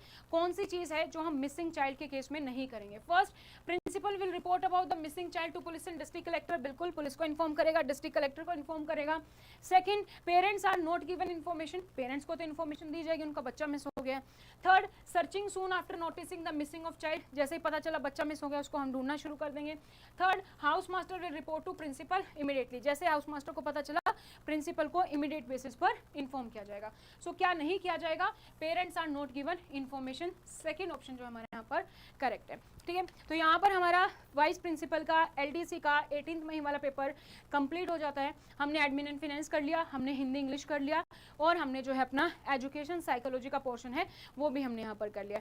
I hope ये वीडियो आपको अच्छी लगी होगी। इसके अलावा किसी के पास अगर प्रिंसिपल ASO SSC का पेपर है जिसपे एडमिन एंड फाइनेंस आता है, ठीक है, तो please share that paper. Telegram पर आप शेयर कर सकते हो, या फिर जो है व्हाट्सएप नंबर है आपके पास, उस पर आप शेयर कर सकते हो, ताकि हम उसको भी जल्दी से सोल्व कर ले। वाइस प्रिंसिपल का पेपर मेरे पास था, वो मैंने पूरा का पूरा यहाँ पर सोल्व कर दिया है। तो जैसे प्रिंसिपल का पेपर आप लोग मुझे शेयर कर देंगे, आई विल शेयर आंसर की ऑफ दैट आल्सो, ठीक है। तो एक बार फिर से बता दूं कि अगर आप हमारे साथ जुड़ना चाहते हैं तो KVS की वैकेंसी सबसे पहले अपडेट दे दूं मैं आपको कि 15 जन तक आपकी KVS की वैकेंसी जो है, लास्ट डेट है 15 जून, उस तक आपसे उससे पहले आपकी जो है वैकेंसी आ जाएंगी। नोटिस आ चुका है, 4 वीक का टाइम दिया गया है एज पर द पिटीशन रिप्लाई। तो अगर आप नोट्स ऑर्डर करना चाहते हैं तो KVS के नोट्स ऑर्डर कर सकते हैं, हिंदी और इंग्लिश दोनों मीडियम के लिए अवेलेबल है। 12 बुक का सेट होता है। इसी तरीके से NVS EMRS UPSC सभी के लिए अवेलेबल है। और अगर आप हमारे कोर्स ज्वाइन करना चाहते हैं लाइव या रिकॉर्डेड, वो आप हमारी ऐप डाउनलोड कर सकते हैं, स्टडी पोर्टल अकेडमी। यहाँ पर आपको सारे कोर्सेज मिल जाएंगे, ठीक है। दोनों के लिए एंड्रॉयड आईफोन दोनों के लिए लिंक अवेलेबल है। जो भी कोर्स आप परचेज करना चाहते हैं आप सर्च कर सकते हैं। लाइव बैच की बात करें तो भी हमारा शुरू हुआ था 12 मई को, जिसमें कि आपका पूरा लाइव सिलेबस होगा। Admin finance, official office procedure, psychology सब हम लाइव करेंगे। इसमें आपको बेनिफिट क्या मिल जाते हैं, 2 साल की वैलिडिटी मिल जाती है। हार्ड कॉपी नोट्स आपको अलग से परचेज करने की जरूरत नहीं है, इसके साथ आपको मिल जाते हैं। टेस्ट सीरीज इसमें मिल जाती है, क्लास में जो भी करवाया जाता है उसकी PDF आपको यहाँ पर मिल जाती है। तो सारी फैसिलिटी आपको इस कोर्स में मिल जाती है। और अगर आप अभी इसको परचेज करते हैं तो आपका जो है 3000 रुपये का डिस्काउंट चल रहा है, जो आप यहाँ पर अवेल कर सकते हैं। रिकॉर्डेड बैच चाहते हैं तो रिकॉर्डेड अलग अलग अवेलेबल है, जैसे KVS है, UPSC है, EMRS है, NVS है, सबका अलग अलग बैच अवेलेबल है। और अगर आपको लगता है मैं अभी एलिजिबल नहीं हूँ क्योंकि रिक्रूटमेंट रूल्स चेंज हुए हैं NVS KVS के, लेकिन आप अभी से अपनी तैयारी शुरू करना चाहते हैं, तो आप 7 ईयर की वैलिडिटी का जो कोर्स है वो भी आप परचेज कर सकते हैं और अपनी तैयारी अभी से आप स्टार्ट कर सकते हैं। सब में आपको अपडेटेड कंटेंट मिलेगा। जैसे ही कंटेंट अपडेटेड होता है, सारा चेंज होकर आपके पास लेटेस्ट जो भी बैच होता है उसी का बैच का आपको रिकॉर्डेड में मिलता है। और अगर आप सिलेक्शन बैच चाहते हैं तो वैलिडिटी 5 साल की है। सिलेक्शन बैच भी हम आपके लिए लेकर आए हैं, या तो आपका 5 साल के अंदर सिलेक्शन, या फिर आपको जो है जो भी पैसा आपका वापस कर दिया जाएगा। इसके लिए भी आप जानना चाहते हैं तो हमारे हेल्पलाइन नंबर पर हमें कॉन्टैक्ट कर सकते हैं। सो आई होप यहाँ पर आपको सारी चीज़ें क्लियर हो गई हैं। फिर भी आपका कोई डाउट है, कोई भी क्वेरी है regarding the course, regarding the notes, आप डायरेक्टली हमें कॉन्टैक्ट कर सकते हैं हमारे हेल्पलाइन नंबर पर। और इसके साथ अगर आपको ये सीरीज़ कैसी लगी और किसी के पास प्लीज़ पेपर है तो please share that paper also, ताकि आपको जो है सॉल्यूशन मिल जाए जल्दी से जल्दी प्रिंसिपल के पेपर का भी, ठीक है। सो आज के लिए इतना ही, फिर मिलेंगे नई जानकारी के साथ, ठीक है। तब तक thank you so much, bye bye, take care.